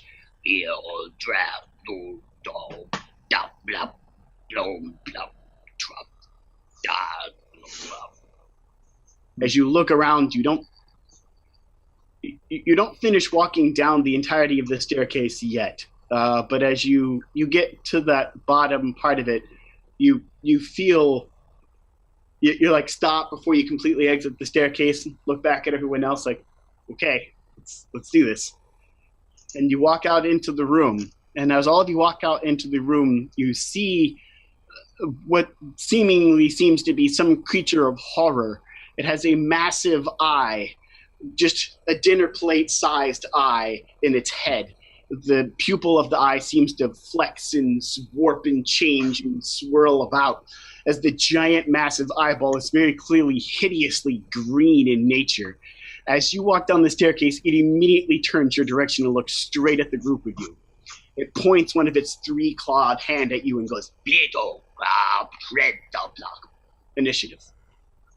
Do any of us recognize the language that he's speaking? None of you identify it as a language. Natural 1. Oh boy. Hey, what's your initiative bonus? Because I also got a nat 1. +2. You Nice. go before I do. 19. 13. So Jesse's 3, right? And then I'm a 2. Okay. So it goes Hashke, Hazel, Monster, Anna, Coby. Oh, nice. I didn't expect to go before the monster. Okay, Hashke. This giant creature has strangely mottled, weird, pulsatingly gross, disgusting-looking skin. A series of spikes go up its back in a spine-like manner. Its head seems kind of connected to his spine. It's got a tiny, toothy mouth that doesn't seem to have lips, and a dinner plate-sized eyeball. 3-clawed appendages for toes, and 3-fingered clawed hands. Watch out. 19 hit. Huh? 19 hit. 19? Watch out, this is the universe's favorite creature. It is. Oh, now I know what it is. What'd you get? 9? 10 damage. 10 damage. Okay. You shoot the creature and it goes. Your turn, Hazel. Cool. I'm gonna chuck one of my daggers at it, and then next turn I'll get closer once everybody's off the staircase. You can probably hop over Coby.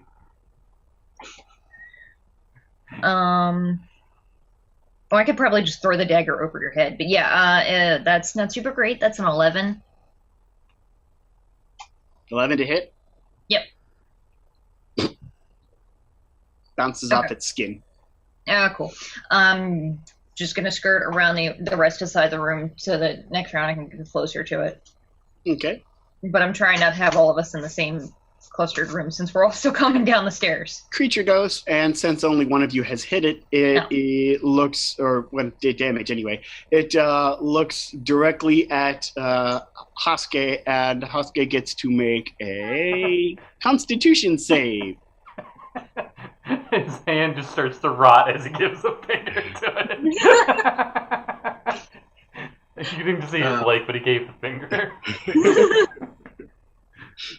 17. 17? Okay. As the creature looks your direction, its eye kind of flexes and warps and flashes a brilliant color, and a beam shoots from its eye your direction, and you avoid this sensation of decay that comes from the beam. So you don't feel like you took any damage, but you think if that thing were to have hit you, you would have rotted. It's like, cha! Which means shit. I literally wrote for it, and Hazel recognizes that. I wrote, because I get extra languages, and I wrote for it. I got, what is it, Victuck? Victuck. Yep. Yeah. Cool. Your turn, Anna. This weird giant eyeball monster just tried to rot your friend. Okay, so Someone you just met. Or yeah, somebody you anybody just who has line of sight on her face is going to see like like a mask falls over it. Like she just goes 1,000 yard stare, dead-eyed glare at this thing. Her hand immediately flies to her rapier, and as she draws it out, you see little tendrils of black energy coming off of it. For her bonus action, she will point at it, and she will cast Hex. Okay. And then she will run up and attempt to stab it with her Eldritch Enhanced rapier. All right. Does Hex have a save? No. No. Oh, I don't think I don't think it does. It says, no, it doesn't. It's a concentration spell, though. Okay. All right, so rolling to hit. Nat 20 to start the fight, ladies and gentlemen. Oh, all right. We are opening strong. So That how do is- you handle critical attack success? That is a critical. What part were you aiming for? That big old eyeball of his. Okay. You go for the face. Roll your damage. All right. I got cat. All right, that's a 1d8 plus 5. Ooh, 7 plus 5. 12. 12 piercing damage. Okay. Plus. I was gonna say, don't get 1d6 plus 6 necrotic from the hex. Okay. And don't he forget has your critical, disadvantage. Yeah, he has disadvantage on now dexterity saving throws. Okay. And you doubled that because it's a crit, right? Well, so let's say, what was it, 12? So it was 18, so 36 damage all day. Jesus Christ. With the damage that Hashke did to it, and your critical hit to its face, you stab through its face, kind of like as it was opening its mouth and speaking. Going for the eye, it moved its head just up with just a little bit, but you struck all the way through anyway, and your rapier comes out the back of its head. As you pull the rapier back out, the creature falls over dead on the ground, and with a gurgled, blood-curdling laugh, it kind of turns its head sideways, and looks its giant eye towards the heart. And with the last of its energy, it blasts a ray from its eye at the heart, similar to the ray it fired at Hashke. Yeah. The heart then quivers and shakes and stops beating, and then a flash of brilliant light is seen before all of you as you feel a rending, pulling sensation as you feel like you're being thrown somewhere. And you all end up landing face first into a strange, dusty, rocky desert. Ah, Yeah. fuck. Nobody else got sand in their butt. But we're alone. Just you guys. That's it. The creature is not here. You don't see the tower, and you see literally nothing in every direction. Please tell me you picked up and brought that spyglass with you. It's broken though. Oh, but is there a mountain in the distance? Is there? Oh, thank God. Okay, so, all right. You see nothing in every direction but the sky. The sky. Oh, the sky. The sky doesn't seem like a sky. Every so often, you swear you see the appearance of a giant 100-foot across eyeball kind of open up and look around, and then the sky closes. The sky looks like a swirling mass of dust and stars, and seems to shift a scintillating prism of colors. Occasionally you see the writhing tentacle kind of come across the sky, and maybe a blob of ink drips from it into the sand, and the sand kind of floofs, and the ink disappears. I think we're in the wrong campaign, guys. You think? Anna's going to stand up and like shake the goop off of her arm and her blade and pull it through her tunic just to degrease it and resheath it, and she's going to stand there. Not again. And then her face is going to shift back to that more childlike expression. The 1,000-yard stare is gone. So we're in a desert and there's nothing around us at all. Rocky desert, nothing in every direction. It's obsidian Perception. shards, right? Perception check. Okay. Yes, obsidian God shards. damn it. Oh boy. Oh boy. 11. Oh, jeez. 16. 5. 22. all of you succeed. You just barely manage to hear distant screaming. Joyful. Great. Awesome. I guess we're All of heading you that identify way. what direction it's from. Yeah, Hazel's gonna head that way. Coby's clearly confused. Looks over at Anna. Oh, She was damn like, it! because she was like, not again. So he's just like, she knows what the hell is going on, at least in some sense. And then when Yeah, like when Hazel hears put that the away. scream- when he hears the scream in the distance, he turns his head that way, and looks back at you guys and is like, should we go there? Yeah. Yep. The heartbeat is gone, and every so often you do see that eyeball kind of open up in the distance in the sky and look around and close. The eyeball doesn't appear to have seen you yet. These guns are kind of like built into his armor. I did say he came out of his armor. It came out like the forearm of the armor and like kind of like unfolded out, and it just kind of like holds itself in his hands, and he just Nice. like points with his hand / gauntlet / gun up towards the giant eyeball in the sky and looks at Anna and says, "Do you know what that is?" No. Nah. Well, that'll be a problem for later, I guess. Let's go this way. You Yeah. head towards the powdery, across the powdery desert towards the screaming.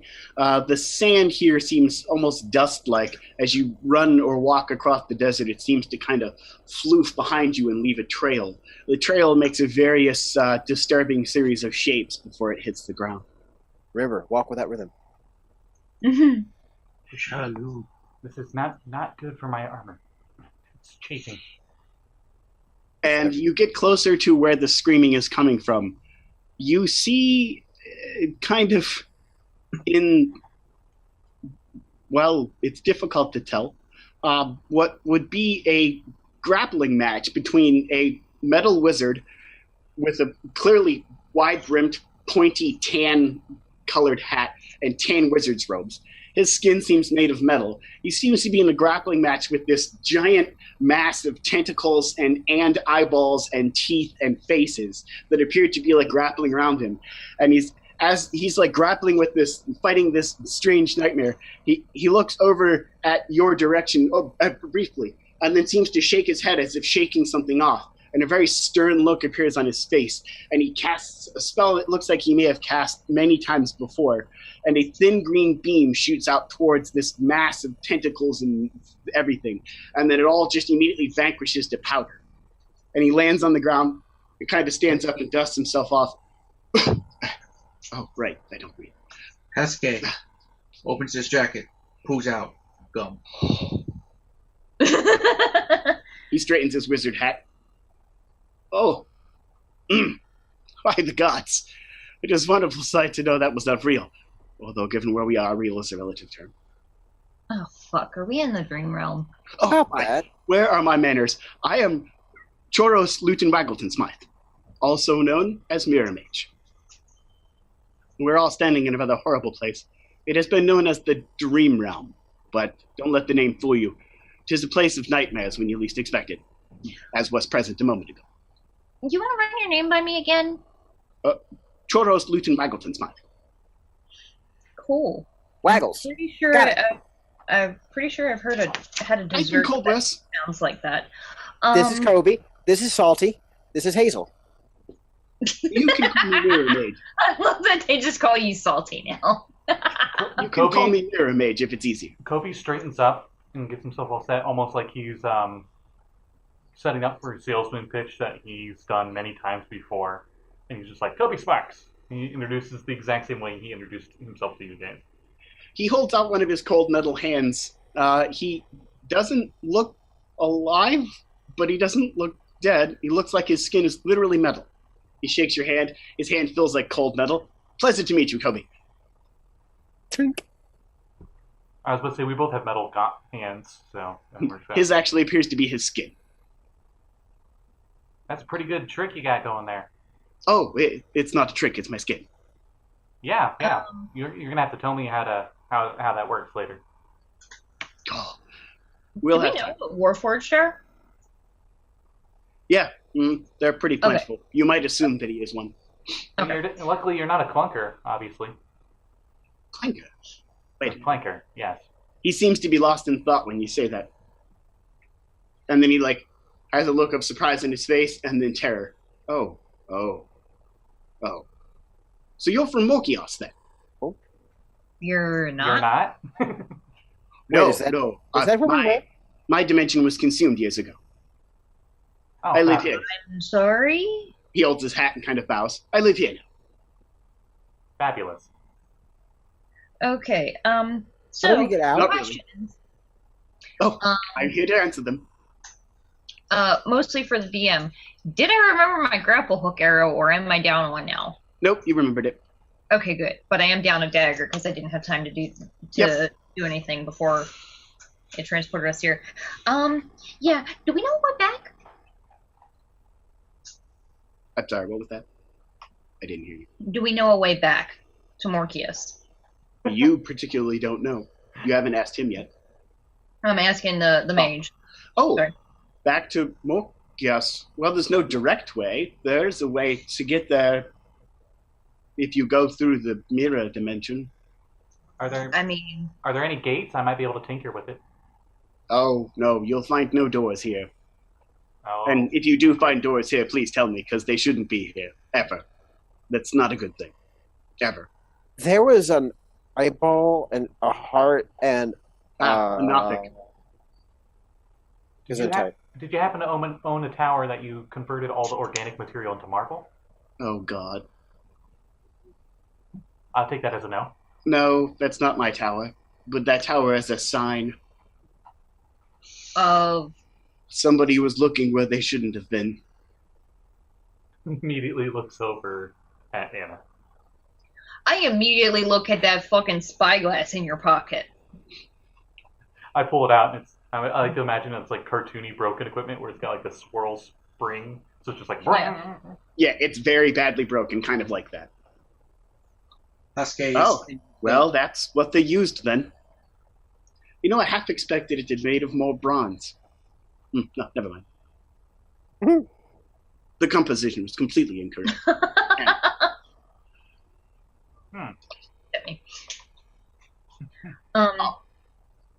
Did you have more questions? We have time of sorts. I thought I did. Can you help with this? And she's going to hand over the journal and the codex and say, I think I wrote this down, but I can't make sense of it anymore. He looks at it, and in about 6 seconds he goes, it appears to be written in Celestial, some sort of codex. You would need this to translate it. You're like, yeah, I tried it, but I can't make any heads or tails of it anyway. Well, the formula is pretty easy to figure out. Here, I'll write it down.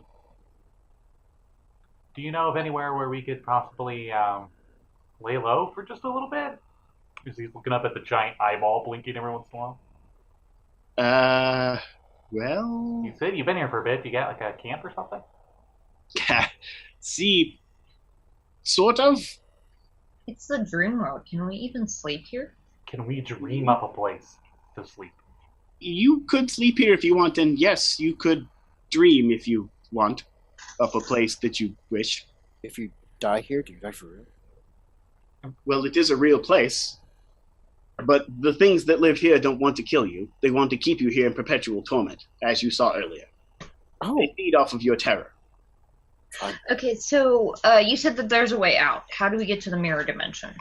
Well, I can show you. Cool. He pulls out another piece of paper from his seemingly infinite paper stored in his robes.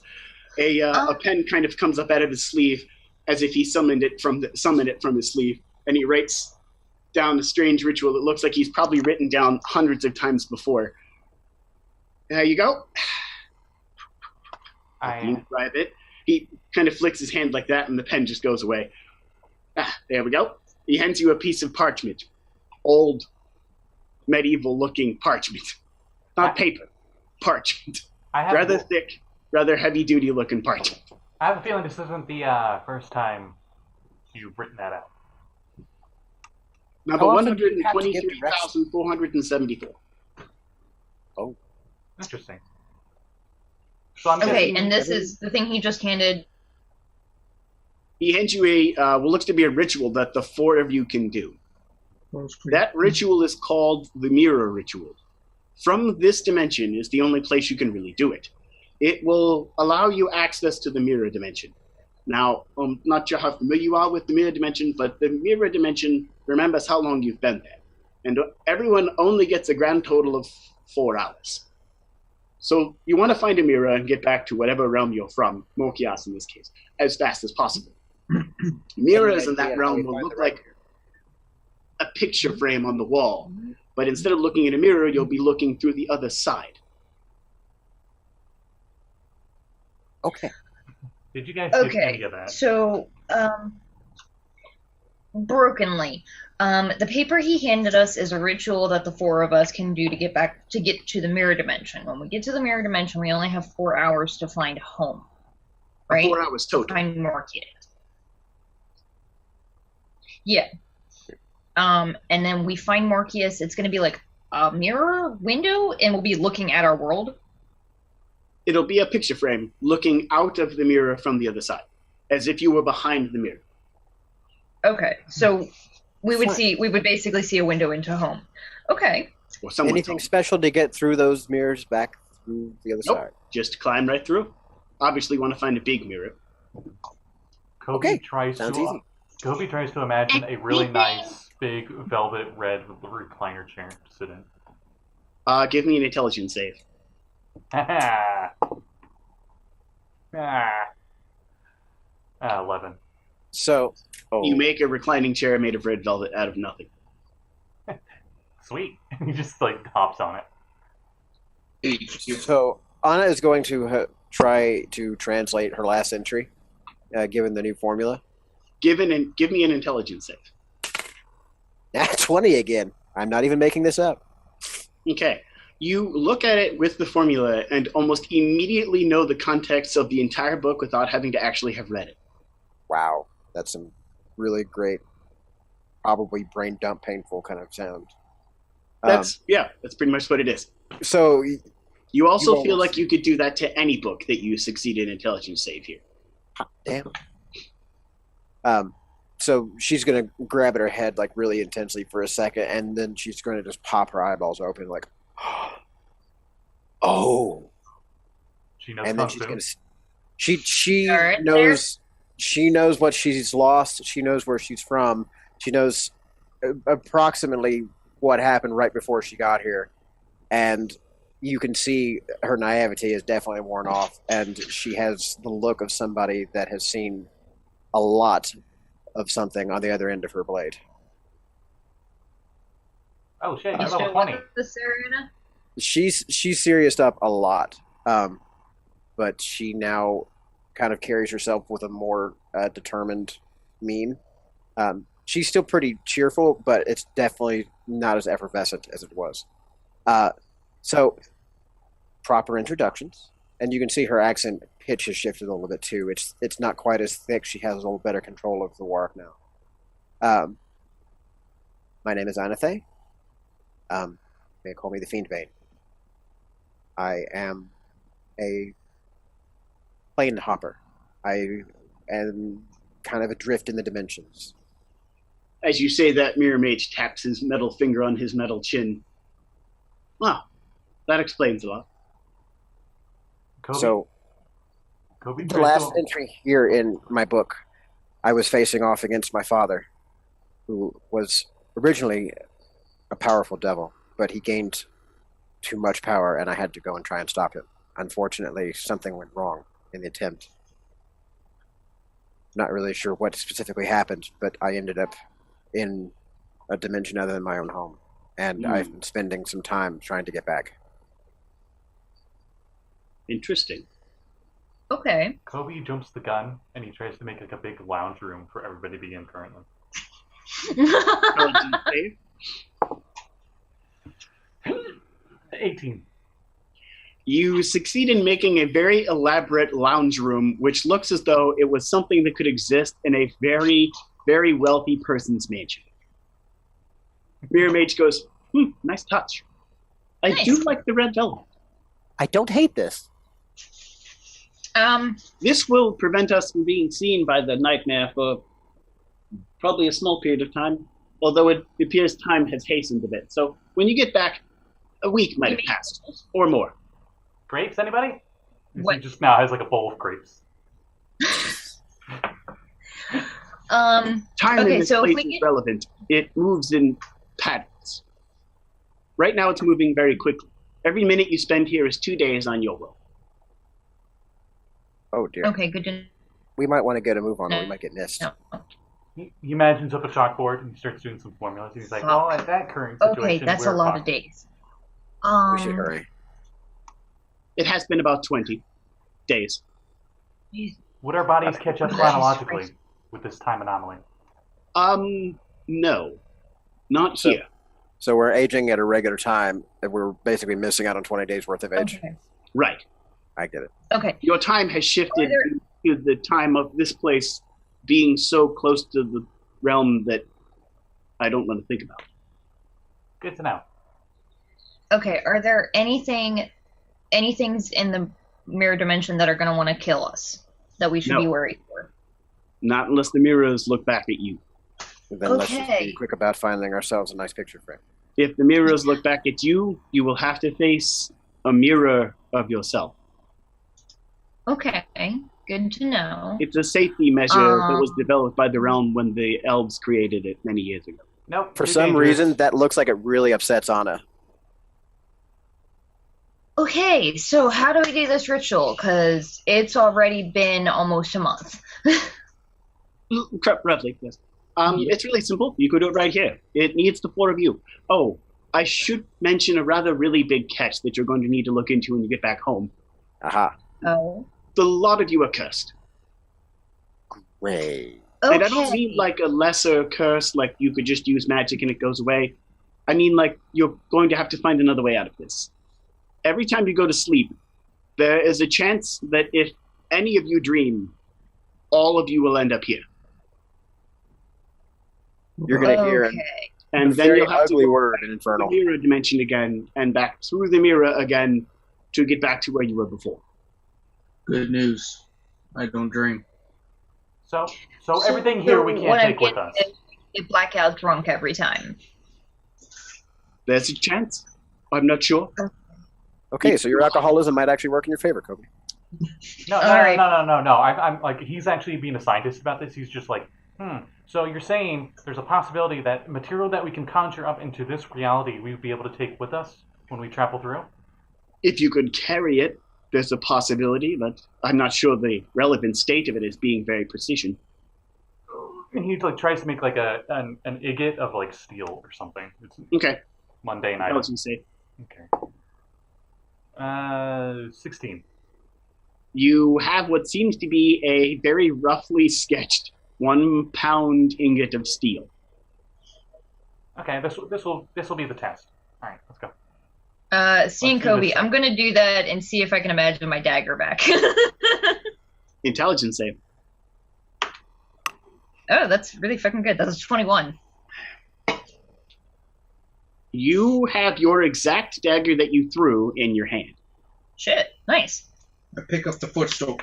It was comfortable. I mean, So- okay. It is a comfy footstool. Anna's going to put one head on her side like she's thinking about it, and she's going to reach out with one hand and try and conjure a whip with like just pretty much your standard rope whip, but it's got like a little bolo tip on it. Okay. Intelligence save. That stool you have probably says Stark Industries on it because he just pictured his lounge area in his mansion. All right, 13. Stark Industries. You said Stark. Oh, my bad. So 13. 13? Mhm. It's a whip. It looks like a whip. Yeah. It's a bit rough around the edges, but it's a whip. Okay. All right, I guess let's sit down and do this before any more time passes. Yep. Good luck. I won't be going with you, but I will be here when you come back. Hopefully we Don't won't. get lost in the nightmare. Is there any reason Hello? why you were staying in here? Are you native to here? Oh, no, as I said, my reality was consumed. I'm not native to anywhere anymore. You want to come with us? Oh, I wish I could. I was can't going to go give to the you a mirror. sympathetic pat. I'm afraid I've gone through the mirror dimension a few too many times, and my time was almost up. And as powerful as I am, I don't want my mirror opposite to be in existence. And I'm a kind-hearted, good person, so my mirror opposite would be the terrible devil of supreme evil. Let's not go there. What Okay. if you turn invisible and the mirrors can't see you? The mirrors see all. They're Okay. connected to a series of, well, to put it shortly, It's magic. yes, Wizards did it. very powerful wizards from many tens of thousands of years ago. Coby tries to imagine himself the best alcohol he can in the best bottle, like a crystalline bottle, and he actually Okay. got a nat 20, so that's a Oh 25. my god. Jesus Christ. You conjure forth the finest bottle of whiskey you possibly can in a finely crafted crystal bottle. Just kind of, He takes one of his. He already has a shot glass in his inventory, and he fills it up and he give it to the mirror mage. He's like, one for the road. Thank you for that. he grabs it and he goes, cheers. And he takes a swig of it. Mighty fine stuff. Good imagination. Wish I had Only liver. I had an intestine. Never mind. That'll have to live. Fella. I'm surprised you're able to consume alcohol. Oh, I made sure that I was still able to consume beverages. One never knows when one might need a potion. And he opens up his robe pocket, and you see just a line of potion files. Nice. You never know. I'm very confused now. I thought Warforged were made, not that you make yourself into a Warforged. You're just assuming that's what he is. This is Racist. Blake's world, and also I- Warforged are I living don't constructs. You're That's pretty Like, sure. my character thought he was a Warforged. Okay, you've interacted with him enough. Before you do the ritual and go to the mirror dimension, I'll give all of you an Arcana check. Oh Okay. boy. That care to make one. Oh shit. I have no idea what this guy is. No, I got a 9. I got a 9. Okay, yeah. No, you were right. You have no idea what he is. All He's right. made out of puddle. How did he do that? I got a 21. 15. Okay. Why is he not speaking in a Russian accent? 15. What'd you get, Hashke? 15. Everyone except Anna identifies that he is not a Warforged. He is a golem. He is a full-blooded iron golem. Okay. Oh, that is quite interesting that a golem such as yourself can even cast spells, let alone because normally you're immune to certain spells. An ancient ritual I performed. I moved my soul out of my old fleshy elf body and into this metal one. Do you mind if I at least encounter you again, maybe sharing some of that information? I kind of work on this kind of stuff as he points Trust at his me, armor and stuff. I'll see you in again. I always do. Be careful. Be very careful. The Nothics know that you're here. They'll be finding you. Fantastic. Oh. I'm gonna sit down and start reading this ritual. Okay. Yep. Do the ritual. Should we ask him about the inky stuff? And Oh How yeah, it yeah, got yeah, there? yeah, yeah. Oh, the goop goblins. Oh, don't worry about them. They'll be gone from your realm. You'll find them here, though, if you spend too much time in the dream realm. The goop goblins work for the nightmare. They try to keep you here forever, perpetual torment. what does it mean that the marble tower showed up in Morkias? It means somebody looked too far where they shouldn't have. And if we don't find a way to close that portal, or gateway, or whatever might be happening, the far realm will consume your planet. It's And if been it consumes 20 Morkias, days already. 24. if it consumes Morkias, it will consume every conceivable reality everywhere. Because Morkias is not where it should be. It's not a material plane. Goblins. Got it. Okay. 25. We'll talk again. You don't have much time. Yeah. Days. Okay. Well, she's gonna wave goodbye. Now you do. Okay, yep. Now time's normal. Sorry. It What? shifted. But you still should go. I don't know when it's going to shift again. Okay. I guess let's start it. Coby has 5 pieces of chalk, so Okay. I mean, if we got to do like a On the very elaborate wooden floor that you've crafted just by thinking, You draw the necessary ritual, and all of you kind of stand, hands on each other's shoulders, and say the words necessary in Elven, and then you hear a glass-shattering noise that sounds like glass grinding across glass and flexing in on itself, as you see reality around you seem to shatter and break away. And now you're standing in what seems to be a hallway, where the floor, the ceiling, and the walls is made of nothing but mirrors. All of you, except Anna, have a reflection in the mirrors. Anna shows no reflection in any mirror. Oh, that confirms it. Anna's a vampire. All right, let's go. I look down. Do I still have my dagger? Yep. Cool. Okay. All right, I guess let's get going. Yep. I would suggest everybody keep a different eye out, looking at a different part of our path so that we can hopefully see our mirror. Coby. In the dream realm, you felt like time itself would shift and flex and move. Here, you feel like there's no time at all, as if everything is static. Coby Which keeps, makes even less. Coby keeps an eye on all of our reflections, and for a possible Anna's reflection showing up somewhere else. You look. She has none. I know. He's counting in his head. He's just been told that the reflections will could possibly turn and attack us. He's thinking maybe it ran off somewhere. Oh, okay. I see what you're saying. Yeah. As you're doing so, you're paying attention to the reflections on the wall, and floors and stuff, as you're also walking down this hallway looking for a picture frame shaped mirror on the wall. And as you are doing so, everyone gets a perception check to notice this that I'm about to describe that Coby sees. God damn it. A 21. Okay. Be better if I just did my passive perception every time. 13. I think you should. 17. Your passive 17. perception is what? 21? 22? 22, actually. What? You notice without having to roll. What everyone 17 else? also for me. 17? Okay. And what'd you get, Hashke? 17. Okay. All right. All of you notice as Coby's looking around and trying to find, seemingly thinking perhaps in his head that maybe Anna's reflections run off somewhere. All of you notice that as you look at one of the mirrors, seemingly at a random time, your reflection looks back at you and goes like this. And as you kind of like flinch and jump back from it, it seems to be your reflection again normally. And you're like, I very definitely or deliberately do not look at my own reflection. I'm looking and then just immediately moving on if I don't see a landscape. Wait, give me a second. I look at the mirror and I say, that's not very lawful neutral. I thought you were going to flirt with yourself for a second. Also, hey. Be like, can I defeat my evil doppelganger? By flirting with it. Yeah. I rolled a seduce myself. Are inverted reflections of us? I think so, yeah. Dude, we have nothing to fear from my double gang.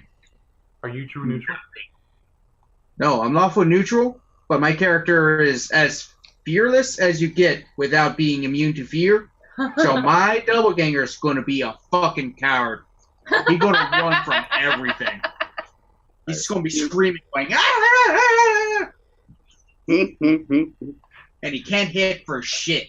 He's going to be like, wow, this is obnoxious. Hashke shares that tidbit of wisdom with you as you're walking down the mirror hallway. And you see a picture frame in the distance. The person who noticed it first is obviously Hazel and Coby, because they had the highest perception. Hazel, you passively notice a couple mirrors. Coby, you see 3. Okay. The rest of you notice them eventually. I point But out. you only see Anna and Hashke see just 1 mirror, while Hazel noticed 2 and Coby saw 3. Okay. I'm approaching closer, and if like we're walking past the other mirrors, I almost kind of want to put my hand up so that I can block out my peripheral vision so I don't see myself in the mirrors beside us. The only way you can do that is to go like this, because if you go like this, there's still a reflection over here off of this side of your vision. That's kind of what I was thinking. And below you and above you. Both the floor and the ceiling Okay, there we are go. also mirrors. Fuck it then. Coby just has his helmet come up, and just like it unfolds on this part instead of unfolding all the way down. What am I talking about? I have a goddamn hood. I'm gonna put my cloak hood up. Okay. You put your hood up. Also, with my lighting, that makes it like super dark. This is going to get tricky for Anna to like reach out and like touch the walls and not like bump into stuff because she can't see where her reflection begins. Because there's one there, so she has to trust that she's looking at like Friends Prime and not any of the reflection versions and like bumping into walls accidentally. As the hallway begins to curve, you do notice Anna run into the curve of the hallway as she's not sure if she's staring at you guys or the reflection since she doesn't have it just occurred to me how disorienting that would be being in a room full of mirrors when you can't see yourself. It's like that's first world vampire problems. So you're lucky we're not going through like a fun house where it's got like that hallway through the cylinder that keeps moving. Yeah, exactly. And you see 3 picture frame looking things on the wall. One is so small, probably only Coby could fit through. And it appears as though somebody's staring at it, fixing their mustache. Oh, great. Another one looks like... go in, we have to commit. They said we can't get back. Another one looks like... It's a two-way door. It's like a one-way ticket on a Zeppelin. I was just saying if you could like put your hand through and like tickle its mustache and pull back. Yeah, you're not sure they work like that. Okay. Then I try it. Might lose an arm. Right, yeah. But then you're gonna get a robot arm. Coby, do it. I mean, I'm if you got the money for it, I could make you one. I'm curious about it. I'm gonna take an arrow and stick the blunt end of it in and pull it back out. Oh God! If it jumps out of your hand and pierces that guy in the eye. Oh no! No, I was thinking. That's why I'm not doing the pointy end. I'm just doing the end with the feathers. You see, and he falls over and his hat falls off and he disappears out of the frame. When I could pull my arrow back, what does it look like? It looks like an arrow. You see the guy stand back up and go. Hashke smiles. Okay, I'm suddenly a little less freaked out. Anyway, we got time. Yeah, no, let's going. The picture frame next to it looks like it is a large mirror that is in a shop of sorts that seems to be selling mirrors. Oh, well, convenient. Does it look like our world? Yeah, oddly enough. You see an orc with a hat that looks just like mine walk in. Can we see any of the coins?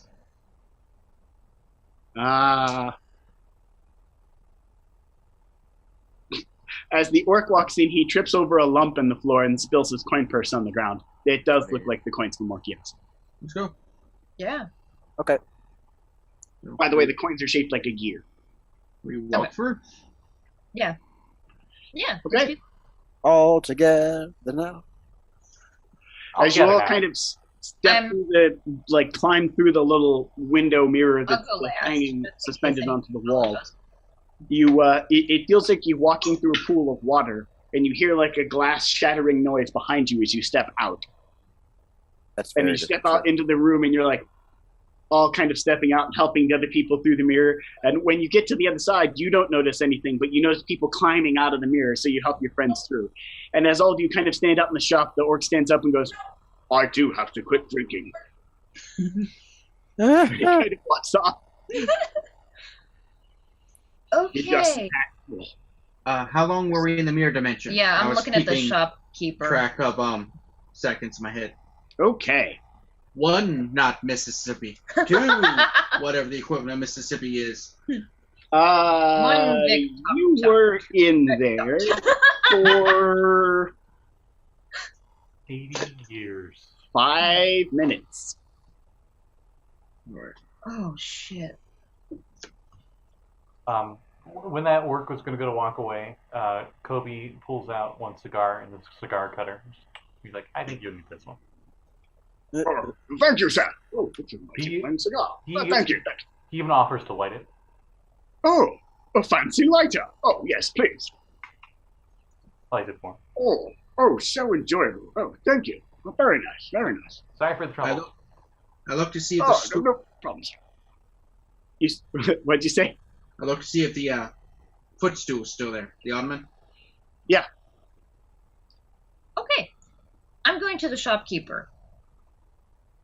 The shopkeeper is looks to be like a human centaurus woman in her 40s, kind of sitting behind the counter. She's reading a book, and as you approach the counter, she goes, "Hmm." Can you tell me what day it is? Oh, but of course, it is. DM pulls out calendar. It is the 5th week of the 4th month. How long were we What gone, relation do would you that think? be? Yeah. You were gone 25 days. Oh, Hashke was well. I said 26. I counted pretty decently. All right. By the way, months and days are only ever talked about numerically. They have no names. Okay. So 26th day of the whatever month. Right. So 1 day, 2 day, 3 day, 4 day. Exactly. Every week is exactly the same number of days, and every week is 5 days. No weekends. Bummer. What's a weekend? Modern invention by the man. Thanks, unions. Yeah, pretty much, yeah. No. I guess let's wander back out onto the street. She goes back to reading her book. I would like to ask one of my companions. Do we have like a home base or anything? Because I don't have anywhere to stay. Well, I have a small apartment that you could stay with me. But first we need to get back to Small apartment. No, you guys can bunk with me for a bit if you want. Okay. We need to get back to Kogor and figure out what the hell is happening and if that tower is still there. Okay. We don't even know if we're in the right city. Shit, we don't. But Coby. Yeah, Coby, don't take that the wrong way. It's platonic. She's she's trying to get this out. Like she isn't sure how to say this, but the mirror. Can you buy the mirror? Can you buy that mirror? Oh, the mirror we came out of? Yeah. You notice it is the only mirror in the shop. That's I unsettling. thought you said a shop that Yeah, I sold thought it was mirrors. a shop of mirrors. No, it's a shop that sold stuff. Oh. There are other mirrors in it, but they're like hand mirrors. Oh. They're really small. You couldn't see it. Oh, okay. He looks Why at it, and he's got the here? business sense. I'm assuming it's like a full-person mirror, right? Yeah. Oh, this is a big, full-person mirror. It's about 6 feet tall. I mean, I would, but I got nowhere to really put it, and also I only have 8 gold. I would recommend we come back and see if she will let it keep it here. Considering if we move it, it might break whatever that path is. Okay, so Anna's gonna look a little sad about that, but she's gonna think to herself and just look in her corn purse, and it turns out she actually still has a fair amount of gold on her because she bought pretty light actually. Could we put this on layaway and have it delivered to an address? Oh, the mirror? Well, it's only 15 gold. It's an antique. Oh, I can cover that. Could you have it shipped? And she looked at Coby. Wait, 15 gold? Yes, it's an antique. Okay, I'm used to D&D world where that mirror would probably be a few thousand. Yeah. That's why I was like, oh shit. Okay. It doesn't occur to Anna to not expect something in a curio shop would not be a lot of money. So You can just take it with you. I mean, Would this make up the difference for 8 gold as he just flips out one of those pens? He doesn't know it's magical yet, by the way. Those of you that have the weave do, but he doesn't know that. We didn't say anything. Shit. It's an antique as well. I mean, no. antique for an antique. Just here, she's gonna just gently take that pen and she actually has 15 gold coins in hand, ready to go. Right. I am ignoring them both and going out into the street to hopefully see our city.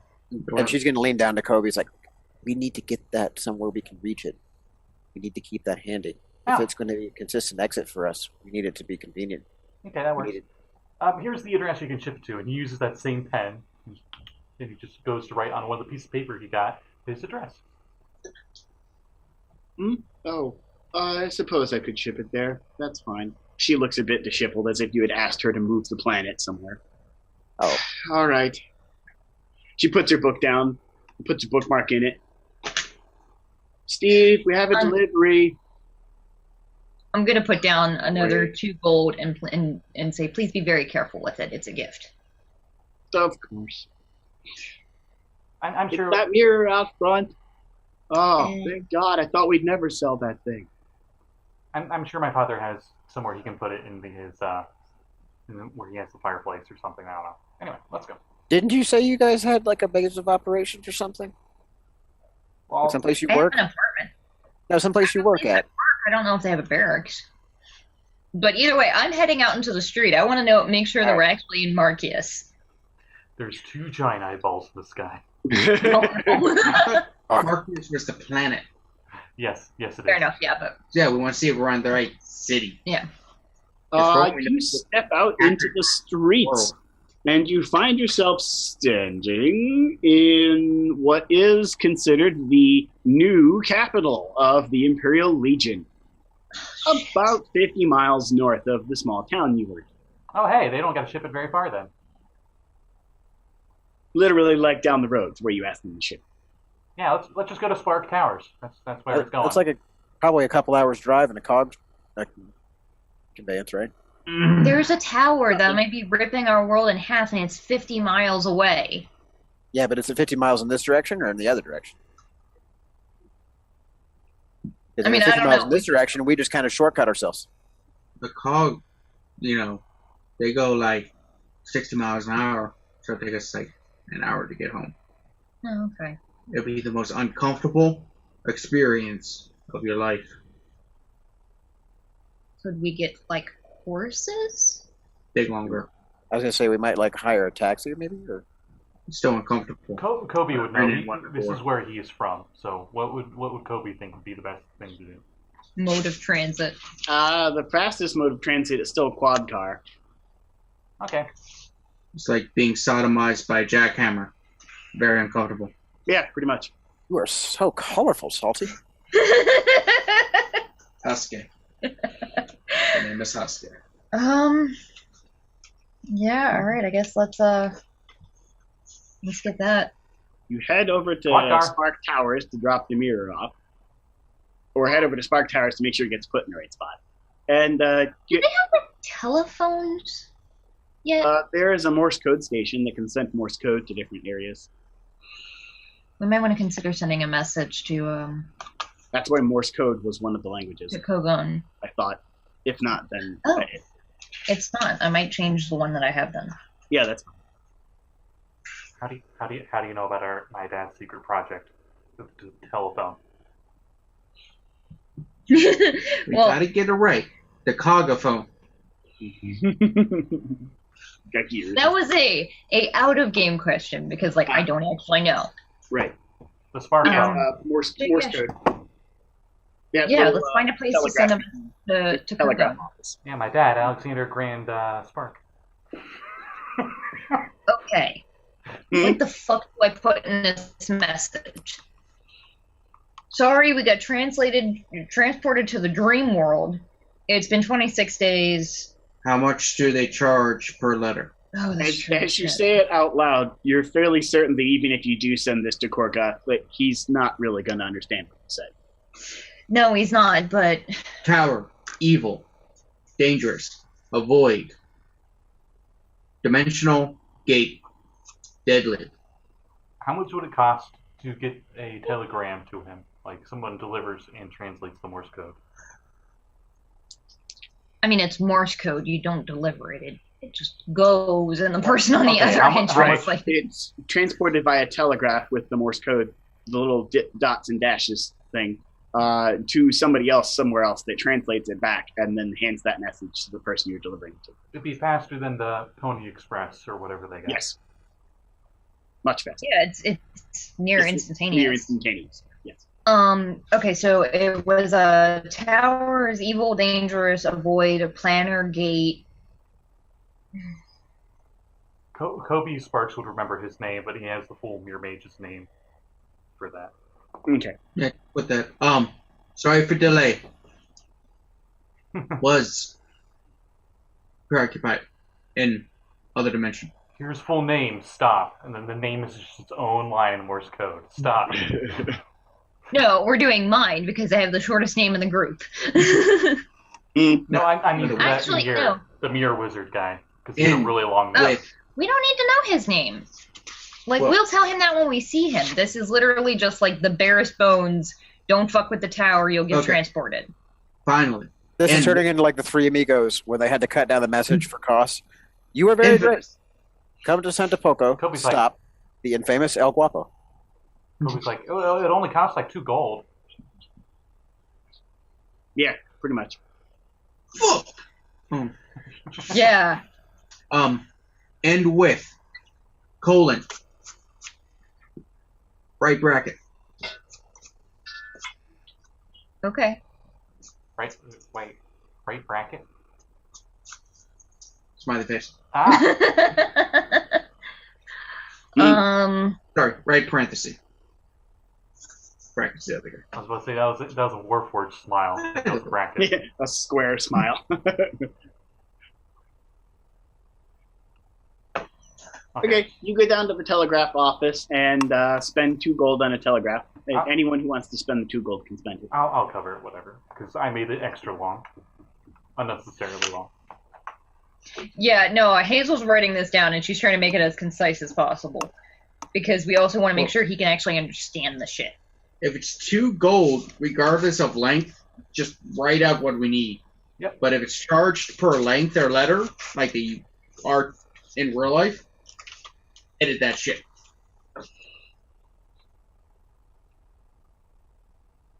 We got whatever the 2 gold will get us. Yeah. I just took a picture of what I wrote and I'm sending it to the Twitter chat. Okay. So then we head to... Yeah, then I guess let's go find some transit.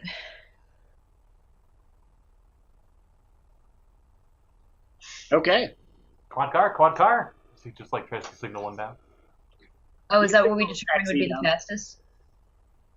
You signal a taxi down. Stark Towers. No, who's Stark? Man, it seems like they're a ripoff of me or something. Sparks Tower. All right. Green City. I thought we were just gonna walk to it. Why can we walk? Why would we walk? Yeah. How long does it take? All of that taxi fares I paid for. And a very bumpy ride later, you end up in front of a very large Starky tower. Oh, I forgot my parents owned the taxi industry. We should do horses next time. I can't handle that for 50 miles. Ow. What do you... Like, Coby probably pops out just fine. Having grown up being throttled around inside of a car. Your armor. He still has his armor on, too. Like, my armor is literally just leather pants. I was just thinking because gnomes have that, like, tinkering thing, that they're just used to this kind of artificial seating and stuff. Right. You see a very large-looking tower. It takes up quite a good chunk of the area around it, as it kind of seemed to have expanded into surrounding buildings through various walls and other such that appear to have been added as buildings are purchased next to it to expand the buildings inside. And there's like a big Tesla coil on top that has different arcs coming out of it into the building.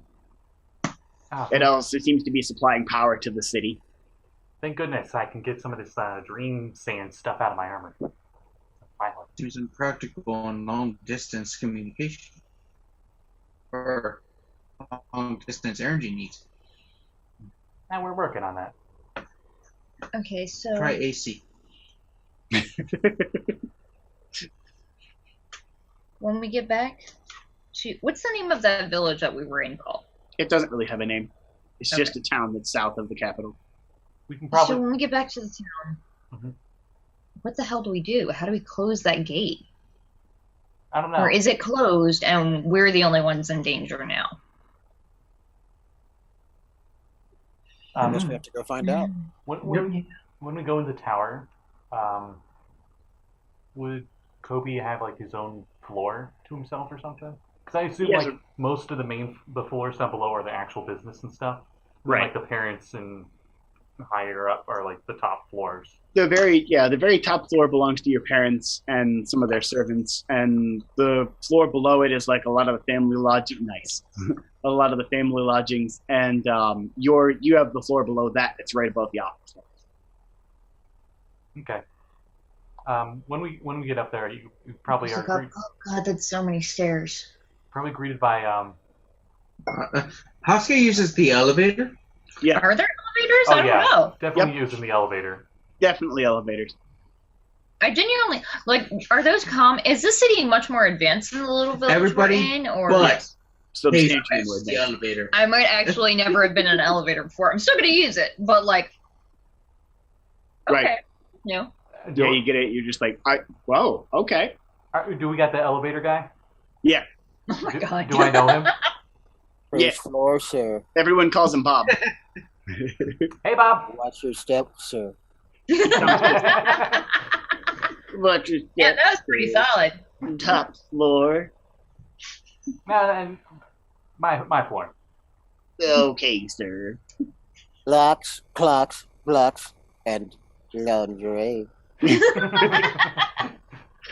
He pulls the lever 3 times, and then you hear a series of gears turning on either side of you as the entire little box you're standing in shifts slightly and then moves upward. They do like these ascendolators. And then it stops after it feels like it's gone up a small ways in a rather slightly jerking fashion, and then the doors kind of like slide and bounce open. Thanks, Bob. And I flip him a silver. He catches it. You're welcome, sir. Probably neither of us make eye contact. Like, this is literally every time. Yep. Okay. And you see Coby Sparks' room, however that looks. It's like the one that was in the dream place, but imagine it being a mess, and there's like a chalkboard, and there's just like random bits of like suits of armor and gears and junk. Not as glorified It's exactly like the one from the Dream Realm, but a little bit messier and with a bit more whiskey bottles all over the place. I sit in the same chair and use the same footstool. You have a very similar looking ottoman in your hand that you were holding the entire time. I put it down next to it, and I test between the real world and the dream world one. The real world one seems a bit softer. I switch them and just kind of keep the nicer ottoman next to me. Kobe's like, sorry about the mess. I'm gonna get a little more comfortable. I'll be right back. And he's already like taking off like the gauntlet, and you probably see like all that black obsidian sand just start going everywhere. Yeah, I'm like, if he comes back naked, I'm leaving. No. Don't worry. The maids will clean up this mess. Don't worry. Hashke is sleeping. I mean, There's a lot of comfortable chairs everywhere. it's been 25 days. I need my sleep. Yeah, has that caught up to us, or does it still feel like it's been like a couple of hours? It still feels like it's been a couple of hours. Okay. You literally only feel like you were gone a few hours. So Anna's just going to be looking around his room, just like poking and looking and checking out everything. I sent another image to the group chat. It's what I imagine this place looks like. That's the office from Hellboy, the movie. Oh yeah, actually, it probably looks a lot like that. Maybe not brick walls, but pretty much that. Maybe it looks a little more like a garage turned into a living space, which makes no sense because we're up on like who knows what floor. Yeah.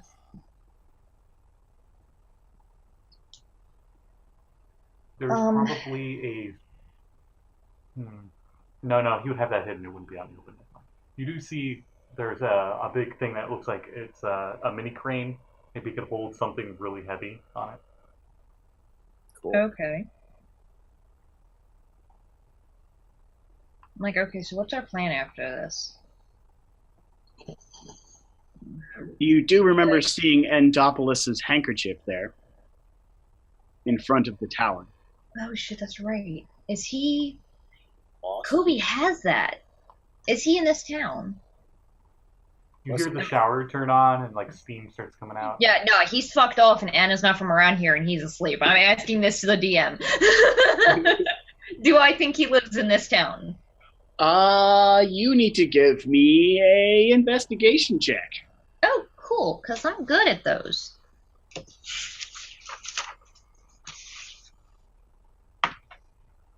I would have been good at those if I could stop rolling like ass. That's a 12. Okay, it's enough. You put a couple pieces together and realized that it would actually be only a quick trip north, just a little ways to get to the city that his mansion's based outside of. Andopolis' mansion is right outside the city, north of the capital. I mean, I guess at this point, when we're 50 miles away, a couple hours longer isn't going to make much of a difference. It's literally the same distance as going to the other cities, like a couple hours north. Wasn't this place just a geographical oddity? Definitely. It's like shaped like a cog. You got Central, and then you got all the cities around the spokes. Yep. Cog. Stop looking at my map. Well, it's just 2 weeks from everywhere. I'm sorry, I didn't hear the G at the end there. It sounded like a C when you said what it was shaped like. I'm like, I'm pretty sure the world isn't shaped like that. You said hope not. But Yeah. Coby like takes a shower and everything. Like you hear the shower turned on and stuff. But eventually he'll come back out and he's gonna be in like business attire. I'm raiding your loft for food.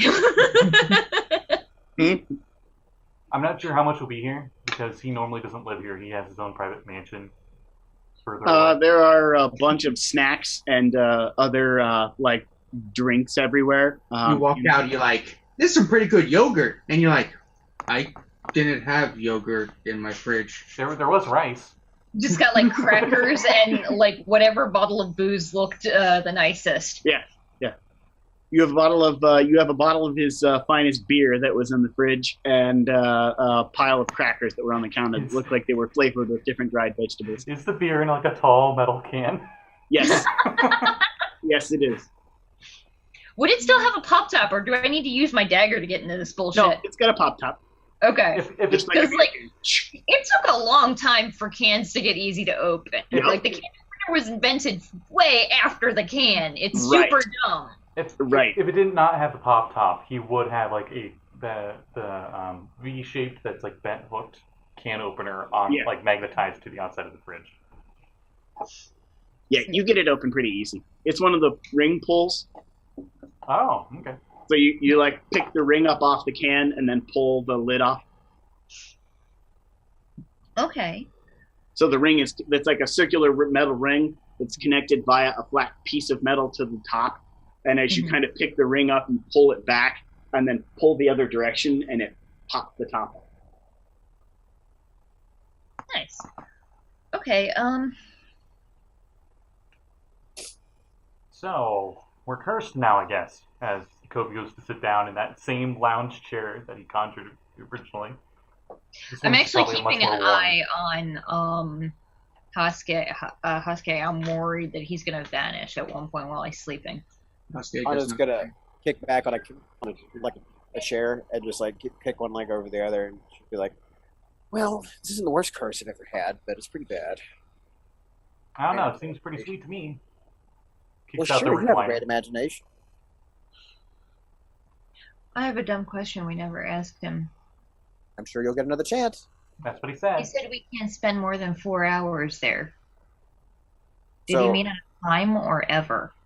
I think it means total. If we listen to his warning about why he can't leave, sounds like he's used up all his time.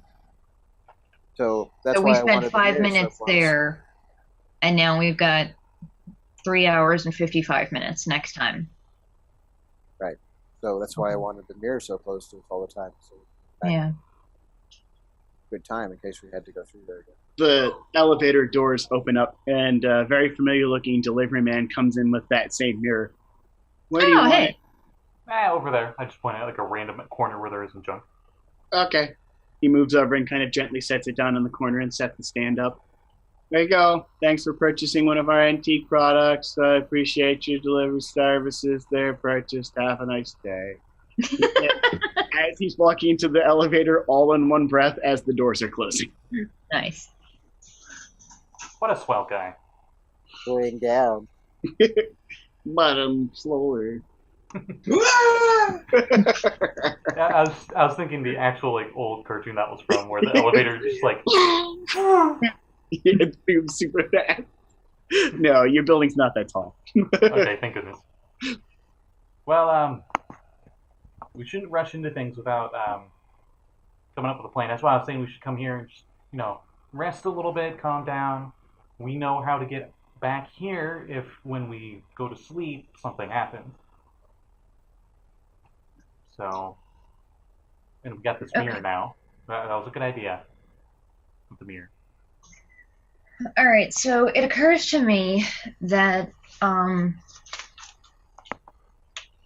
Endopolis lives not far from here. Ah, yeah, he's just a bit north.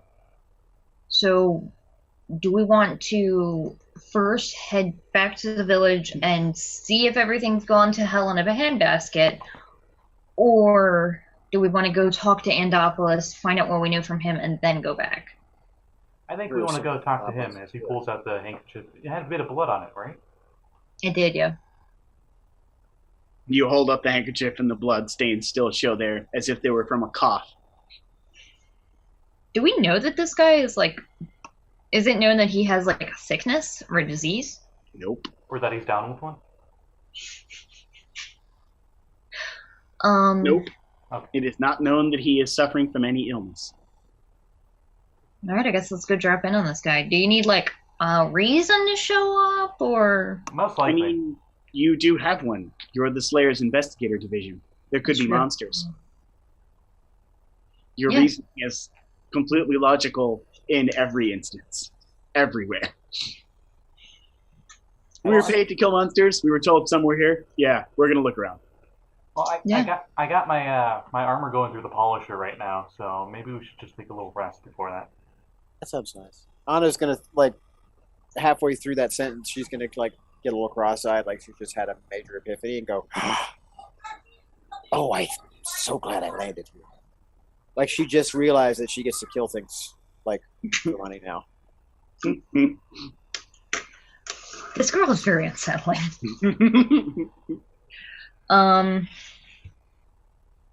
Yeah, if everybody was resting, Hazel is not going to sleep. She's very steadfastly awake and just watching. That's okay. Anna will try and chat you up and her old stories and things. So you'll start picking up some bits of her background. She has a massive boner for fiends. Okay, good to know. So everywhere she has gone, every plane she has traveled to, consistently she is a fiend. So if they're evil outsiders, they need to not. Coby goes into the kitchen area and he goes into one of the lower cupboards that you probably don't check, but he's just so short, he just has it. And it's just that's fair. Where he's at. And he pulls out, this is actually part of my inventory, but a bottle of fine wine, and he just scoots it across the counter to Hazel and says, I mean, you can always blank yourself out if you're really worried. I don't mind.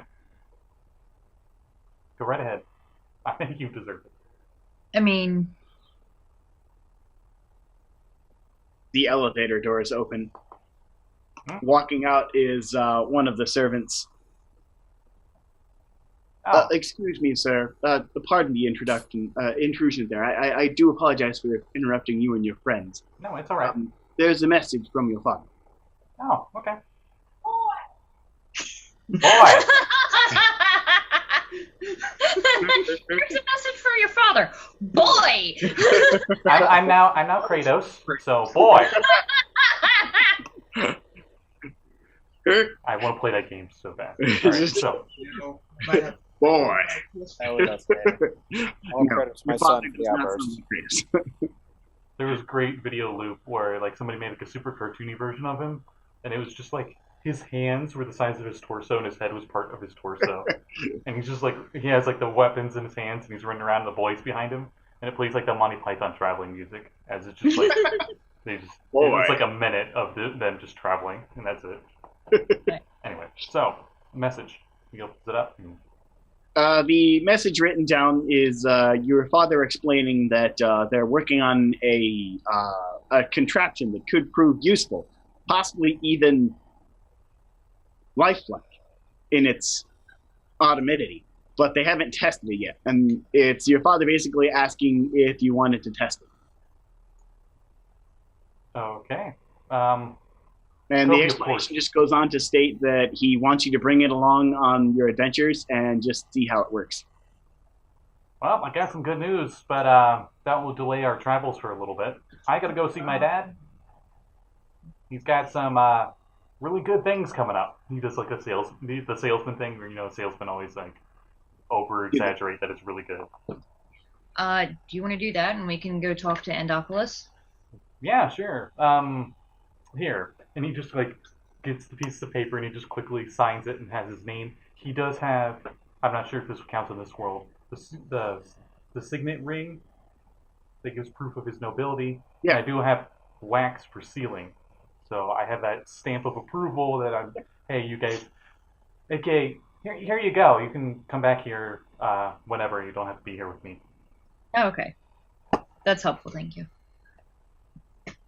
Just show this to the lady at the counter, down on the first floor. Okay. So after about 20 minutes, Hashke wakes up. He's like, ugh. No dreams?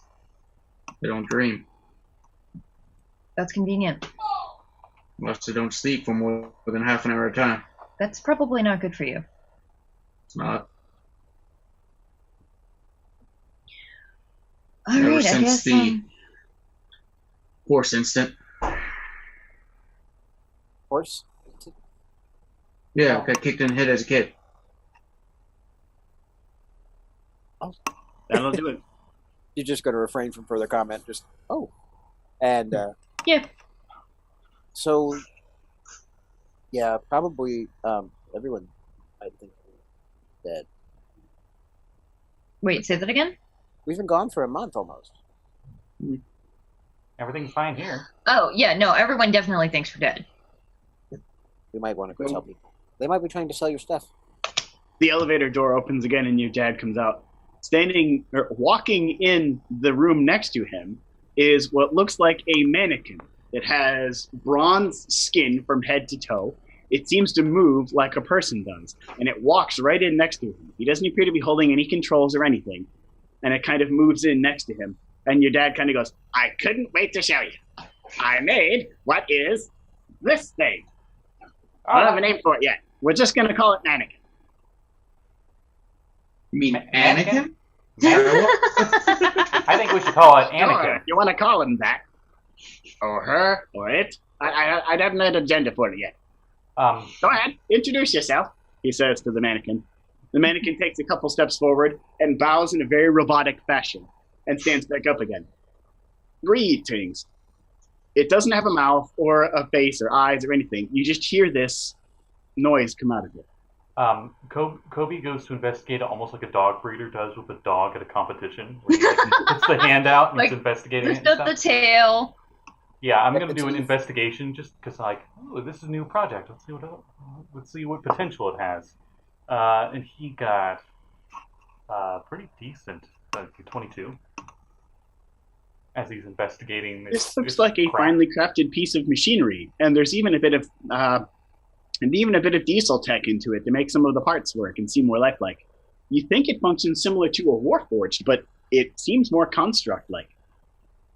How did you replace the energy source? It doesn't have the Soul Forge engine in it.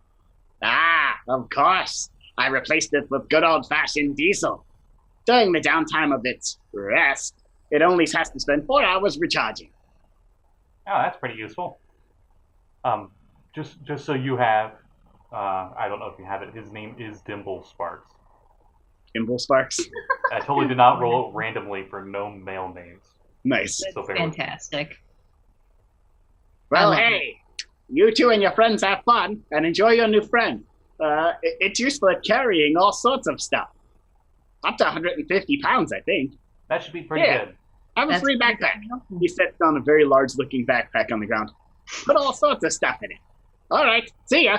And he walks into the elevator, and it goes up. Tell Mom I said hi. It goes off.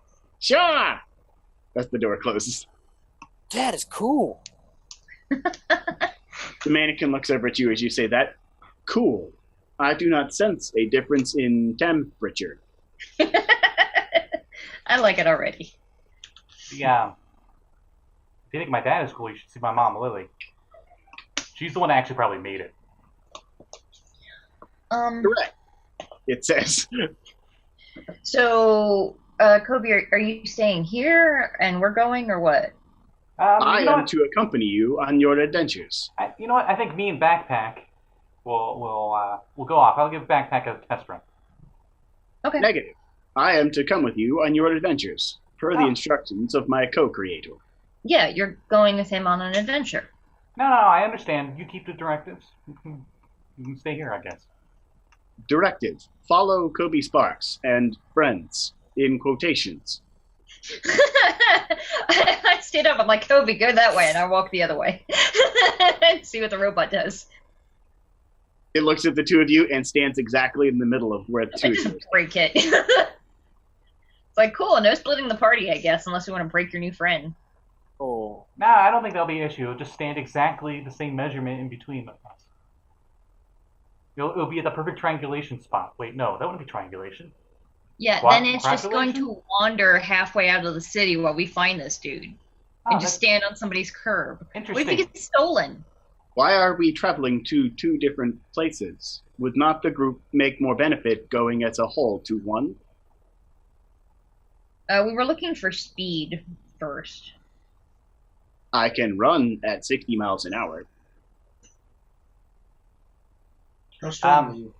I can carry up to 150 pounds before my gears are burdened. Yeah, it can probably carry like maybe me or Anna and Coby, and that's it. Backpack, give me full system diagnostics and full potential properties that you have. I am capable of independent thought up to a reasonable degree of that of someone who is capable of thought. I can carry up to 150 pounds.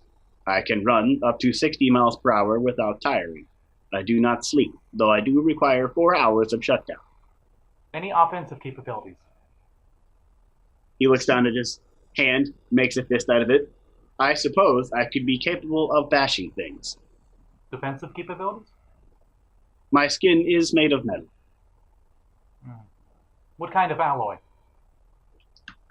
It appears to be a sort of bronze of sort. Okay, I was about to say, you don't have to go into full detail, but Coby will. He's probably way past you guys in technobabble as he's going back and forth with this construct. Yeah. Figuring out everything he can about it. While you guys are chatting, do we want to go talk to what's his name, or? Yeah, we can do that on the move. Mannequin looks down at Coby and looks over at you, and then doesn't say anything. Come on, Backpack, we're going to go on our adventure then. Affirmative. Backpack. Would it not be logical to bring your armor, sir? Oh, yes, that's right. Oh, yeah, for all we know, that dude's the guy who put that tower there. Do we know anything about this dude? Other than that, he's wealthy and he lives around. He is extremely wealthy and lives in a mansion just outside of town by himself. He's noble in the pure sense of noble, where he just has it in name, and that alone has him own a lot of property, probably. Yep. He's not he doesn't own a business or something. Right. Okay. What I'm wondering is, does he have a personality? Does he have a family? No. Nope. He lives by himself in a mansion of his family, just outside of town. He kind of exorbitantly flaunts his wealth around, goes to expensive parties, acts like a dick. Does he own a... Those are key things to know. Acts like a dick. Probably good friends with Coby. Does he, No, Coby and his family don't get along at all. Oh, one of those. Does he own a certain sports team that is themed with cheese heads? You're not sure, but he could be part of a gladiatorial group that has that as a theme. Sorry, you just said thinking noble rich guy who lives on his own and nobody likes, and I immediately thought of what's his name from Danny Phantom. I was reminded of Justin Hammer. Oh, that too. Yeah. So, horses? Yes, please. Horses. Gonna go see how much it is to rent a horse for a couple of hours. I am guessing that you are using a quad car vehicle that it does not have suspension. We just want something that's going to be a nicer ride than the car. We don't want our asses jackhammered. He puts his hand to the side of his head and seems to be having a conversation that you can't hear. And then he goes, "We're going to borrow a vehicle." I don't want to get sand in the spokes. Wrong vehicle. No, I just got them painted. Wrong Who is he vehicle. talking to? Prototype 37. It is expendable. Okay, if this thing blows up, Coby, I'm gonna kick your ass. You're gonna kick my ass. I'm gonna kick its ass while it's on the ground as I fix it. This is such a fascinating. Let's go. All right, I guess let's go check out what was it? Experiment Prototype 37. I guess we're going. When we go into the elevator, I'm like, I guess we're going to garage 3. Affirmative. I sent a bunch more pictures of offices to the Twitter chat. Yeah, that's good. I like it. I'll be Three going. there. You go to garage 3 and you see the elevator goes down and sideways, and then you end up in a third garage, and you're like, oh, okay, I didn't know it could go sideways. That felt weird. And then you get out the elevator. Garage 3, prototype 37, and other experiments. Lingerie. Thanks, Bob. And, You're welcome. Ding, another sum. How much money are you gonna go through, my dude? He catches it in his pocket. Once Bob leaves his house, he's got a huge mansion. Woo! I like to think Bob is actually what race is Bob? Bob is a halfling. Okay, so he's not as old as me. Never mind. I was gonna say maybe I've known him since childhood, but gnomes live for quite a long time, so maybe. No, he's not been around that. It's kind of a family thing. He did this. His father did it. His father before him did it. They all You kind think of you're all like. the same guy because you're just that racist. Yeah, you might even think that. Would Coby Sparks be racist? I don't think How he would racist be. was Tony Stark. He was Tony Stark's racist. I don't know. In the first movie, maybe a little bit. He just wasn't very aggressive about it. As I mean, the elevator is going sideways, do they see any door markings with like SCP-146? We better not. Also, No, you don't. if this is the elevator I think it is, are we just gonna eventually like shoot out through the ceiling and just have it like spinning, flying, and there's like a chocolate factory? You didn't ask to go to the Sky Mansion. Okay, not yet. All right. That's the big red button at the top of the Yeah. stack there. Top of it, yeah. Emergencies only. Emergencies only. Coby's going to need a step ladder to be able to reach it. Ooh, it's actually probably in Gnomish. It probably is. Gnomish or Dwarven. Yeah. And garage, as you get out into the garage area, you see a lot of dwarves working on a bunch of different projects. And as you walk out, the mannequin looks over at one of the dwarves and nods, and the dwarf nods back at him. That one over there, the bronze one with the 37 on the side, that's yours. Take it with you. The damn thing's cluttered up the place. I don't need it anymore. All right. Hello, Does he speak with a Scottish accent when there is no Scotland? What's Scotland? What's Scotland? There isn't in D&D either, so... Is that a drink of sorts? Sounds good. He walks off. Now you're thinking of Scotch. Oh, that's Why right. is it named Scotch if there's no Scotland? I'm gonna go investigate the big bronze thing. You walk over towards a very bronze-looking quad car that has weird springs attached to the wheels. A novel idea to absorb some of the bump. The wheels still look like giant cogs, but it looks like it's way more comfortable to ride. I turn to Coby. I'm like, Yazzie, why? I mean, this is going to be crazy. Call me crazy. Why don't you make those just round without the spokes on the wheels? See My now. people's been using round wheels for carts for a while. See now. It Here's the avoids thing. a lot of the. Here's the thing. I've discussed this with my dad. Like he gets real close. and he just refuses to change the design. I've been going through the design over, and he like pulls out blueprints out of nowhere, and he's got like 50 different kinds of wheel designs. He's like, he just will not get the patent for it. The dwarf you saw earlier leans into your conversation and goes, "So have I. The bastard keeps saying they need to be cogs." And he walks off. Yeah, I can understand maybe like in a snowy environment or in snow, really that'd be sandy, pretty good. it might be able to dig in, but this hurts the ass. See, my dad grew up when it wasn't as much grassland out there and it was more desert, and it really helped with the sand. But he just loves how it looks, and he just won't change it. You also noticed some of the cog bikes and quad cars are moving in actually gear-shaped tracks in the city, and they move back and forth in a rather pleasantly comfortable fashion. But the ones that don't move in those cog tracks is not so comfortable to drive around in. So you think maybe they have the cog track because it fits into the track on the streets. Both Hazel and Katrina realized at the same time that Scott's character and his family might actually remember that from the history. My character is like 28. You guys never asked Coby's age either. Yeah, no. She just didn't think about it, and then she's like, "Oh wait, shit, gnomes are like super old." Yeah, no, okay. I'll leave it to Blake how old my dad is. He's quite old. Okay. So old. You're a tinker gnome. How old do the gnomes get?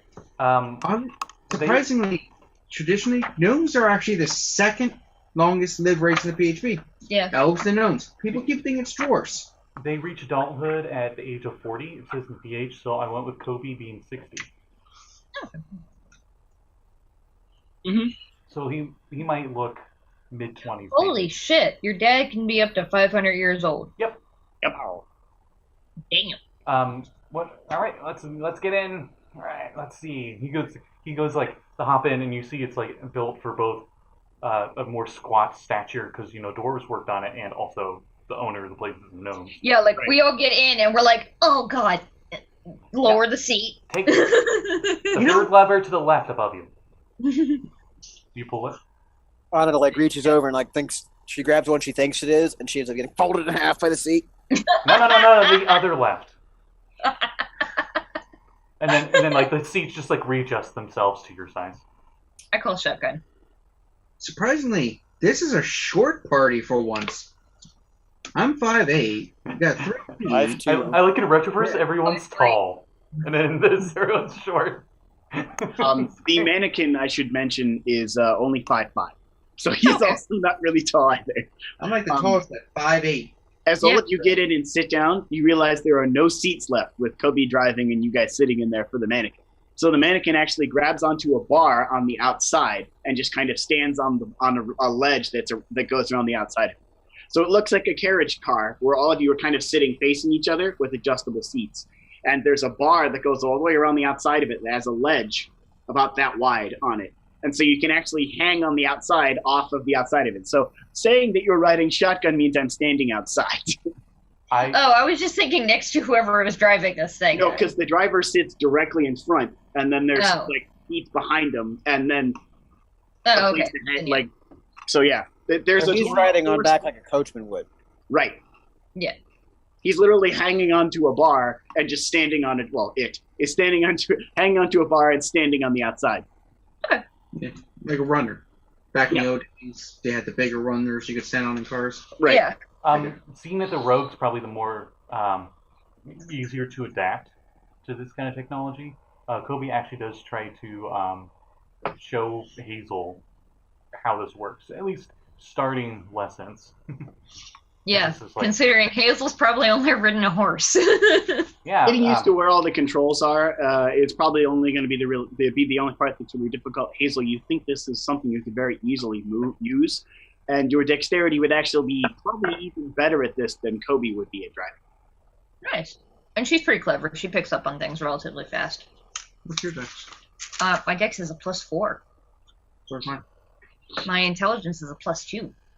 You also, Hazel, you also, knowing Hashke, know that he would also be good at driving. What's Haske's intelligence bonus? 1. Okay. Smart. Actually, above average. Okay. All of you think you can figure out the controls, though, since no one's got below average intelligence. Which was impossible given your stat block. I mean, if everyone pays attention, sure. He's gonna explain how it works. All right. Well, a brief driving instruction lesson later, and you're fairly certain that all of you can operate the vehicle now, even though you may have to adjust the seat a little bit because Coby's obviously a lot shorter than you and needs to be lower to the pedals. Yeah. Cool. There are 3 foot pedals, a brake, a gas, and a clutch, he explains to you. And then there's this little thing over here he calls a shifter, and you have to shift gears while driving, and he explains that there's 3 gears. Okay. And 3 is the fastest gear. 1 is the slowest. Oh, a very important thing. Are there any mirrors? Like on the car? Yeah. There are rear view mirrors on either side of it, but they're very tiny. That is good to know. He definitely points that out if no one else would realize that. Now, question: is this old enough that the trunk is a legit trunk you strap to it, or is it actually integrated like a modern trunk? No, the trunk is a trunk you strap to it. Nice. I love it. It's just literally strapped to the track that you can stand on that's on the back. It's just tied around it with some belts. Now, does this start with a key or the crank in the front? It looks like it could start with both. You think the crank would only be used if you're trying to eke out that last little bit. What do you think this is, the Steam Age? It runs on Hazel. Let's ride! Yeah. Yes, it does, which is why the car requires 4 hours to recharge. He puts his hand on the dash, and he's like, this boy can hold a lot of diesel. So that means if the temperature drops below, 30, it won't start? Possibly. Well, I can heat it up. We can heat it up, it's fine. Yeah, baby. All right. You think that's what the crank's for? I mean, we don't have to heat it up as much as we do for steam-powered engines. Mm-hmm. As he says that, he puts the key in and kind of turns it, and it sounds a little louder than the average quad car, which Coby kind of seems to, whoa, it's louder than I thought. She's got a kick. What? What? She's got a kick. What? Let's go! The garage door rolls up, and the dwarf kind of waves, and looks like you're clear to go. Run over an old lady. Oops! I mean, the wheels are big enough, I probably wouldn't even feel it. No, they're the cogs. Yeah, I was about to say, you might miss her. Give me a, Dex or Intelligence? I know in the D20 Call of Cthulhu the drive skill was Dex based, but you're the universe. So. Yeah, Dex. Give me a Dex save. Okay, good knowing everybody. Let's see. A Dex save is 11. All right. Well, it's not the best driving. You do get to the mansion rather smoothly in a few hours. Oh, okay. What's less sore? That's nice. You didn't even really feel the ride, Hashke. This is a significant improvement. It still doesn't feel like a horse to you, but this is way, way better. Next time, I gotta remember not to sit on my axe. This might be the equivalent. We did think that's what made it uncomfortable. Maybe it's like someone who lives out in the wild and stuff and isn't used to like having a soft bed, like having a mattress. So this is like too comfortable that it's uncomfortable. Right. It seems very city comfortable. Damn city folk. Weak like water. You see a what looks to be a very elaborately expensive looking mansion. Oh boy, I am here. Takes the goggles off. I assume he had like an aviator hat on or something. Yeah. There's like a little aviator hat and goggles in the driver's seat. He leaves the driver's gloves and scarf and everything on the driver's seat. Yep, because the driver's actually outside, like outside. There's no like window in front of him either, so the goggles protect him from the bugs. The goggles and a scarf and a little aviator hat. One of my favorite looks is definitely a gnome in an aviator outfit. Yeah. So you also notice that the inside of this place, in the back, those of you that rode in the back, notice that the ceiling on the inside of it is nice and large and flat, as if maybe you could attach a mirror to it. Okay. You kind of get that knowing that you might be taking a little nap at some point and end up somewhere you don't want to be. Okay. That's wow. Okay. All right. You see this large mansion that you drive outside the front of it. The only thing that seems out of place here is the front door seems open. Oh boy, that's not good. I'm gonna pull out my bow and notch an arrow, pointing at the ground, but like go and investigate. Should we actually go around back? And if somebody's in here, they obviously would go through the front door. I mean, we have authority. Let's just knock on the door. I'm worried there's somebody here that did something bad to what's his nuts. As you're saying that, you notice that there's blood splotches on the cobblestone walkway leading up to the house. As if someone was maybe coughing or bleeding and left a trail. When you were debating that, I was about to say Coby Sparks is already heading for the doors, guns out. Okay. I'm just following Coby then. All right. Well, we plan on wrapping up at 11, so we can do the mansion and finish when the mansion's done, or we can wrap up a bit early. Your guys' choice. Say a bit early. I personally would like to just wrap here. Okay. Yeah. Leave it on a cliffhanger. It's a good it's a good spot to be, and then we can fully explore the mansion and not rush. Right. Ray, you take your time. Okay. Next time. Our intrepid heroes have stopped. What horror lies in front of the mansion? We'll find out on the next episode. Yay! This is a lot of fun, Blake. I've never played in a steampunk world. I'm excited for it. Oh yeah, yeah, that's really cool. you guys are in for a You blast. have one before. I've run it, yeah, but not quite. It's not the same as playing in it. No. The character voices are on point. All credit to you. They're amazing. This is a lot of Voices fun. is my favorite. Also, thank you, Jeanette, for staying for the whole time. I wasn't sure if you were going to conk out. I wanted to be in the chat, but my internet is a dick. I was busy focusing on being the Coby Spark. I apologize, Jeanette. Yeah, so it was a lot of fun. Maybe come by tomorrow around 9 o'clock or so and let them watch us be in Dragon Heist. Ah, yes. Yeah, that's a thing. It's a full week of gaming for us. Oh, did you guys get the thing from Maddie then? The message from her?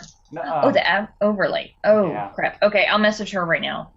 I mean, Because it should be relatively AM for her. if you didn't, I can make one super fast. Okay. It won't be really nice. Oh, by the way, the humble brag. This whole overlay I made myself from scratch. If anyone's It's beautiful. It occurs to me I can go and look at it while it's still going. And the only thing for the overlay, this is just my symmetricism brain. Move Symmetric. up, yeah. Us two players underneath the other two, and move the DM down. Because I just like things being this weird symmetry. It looks great. It's just my brain's like, DM.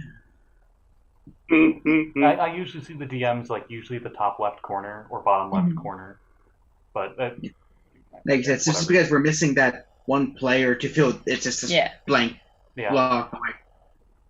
If you notice, I've moved that everywhere. Every time I make an overlay, sometimes the DM's like in the middle.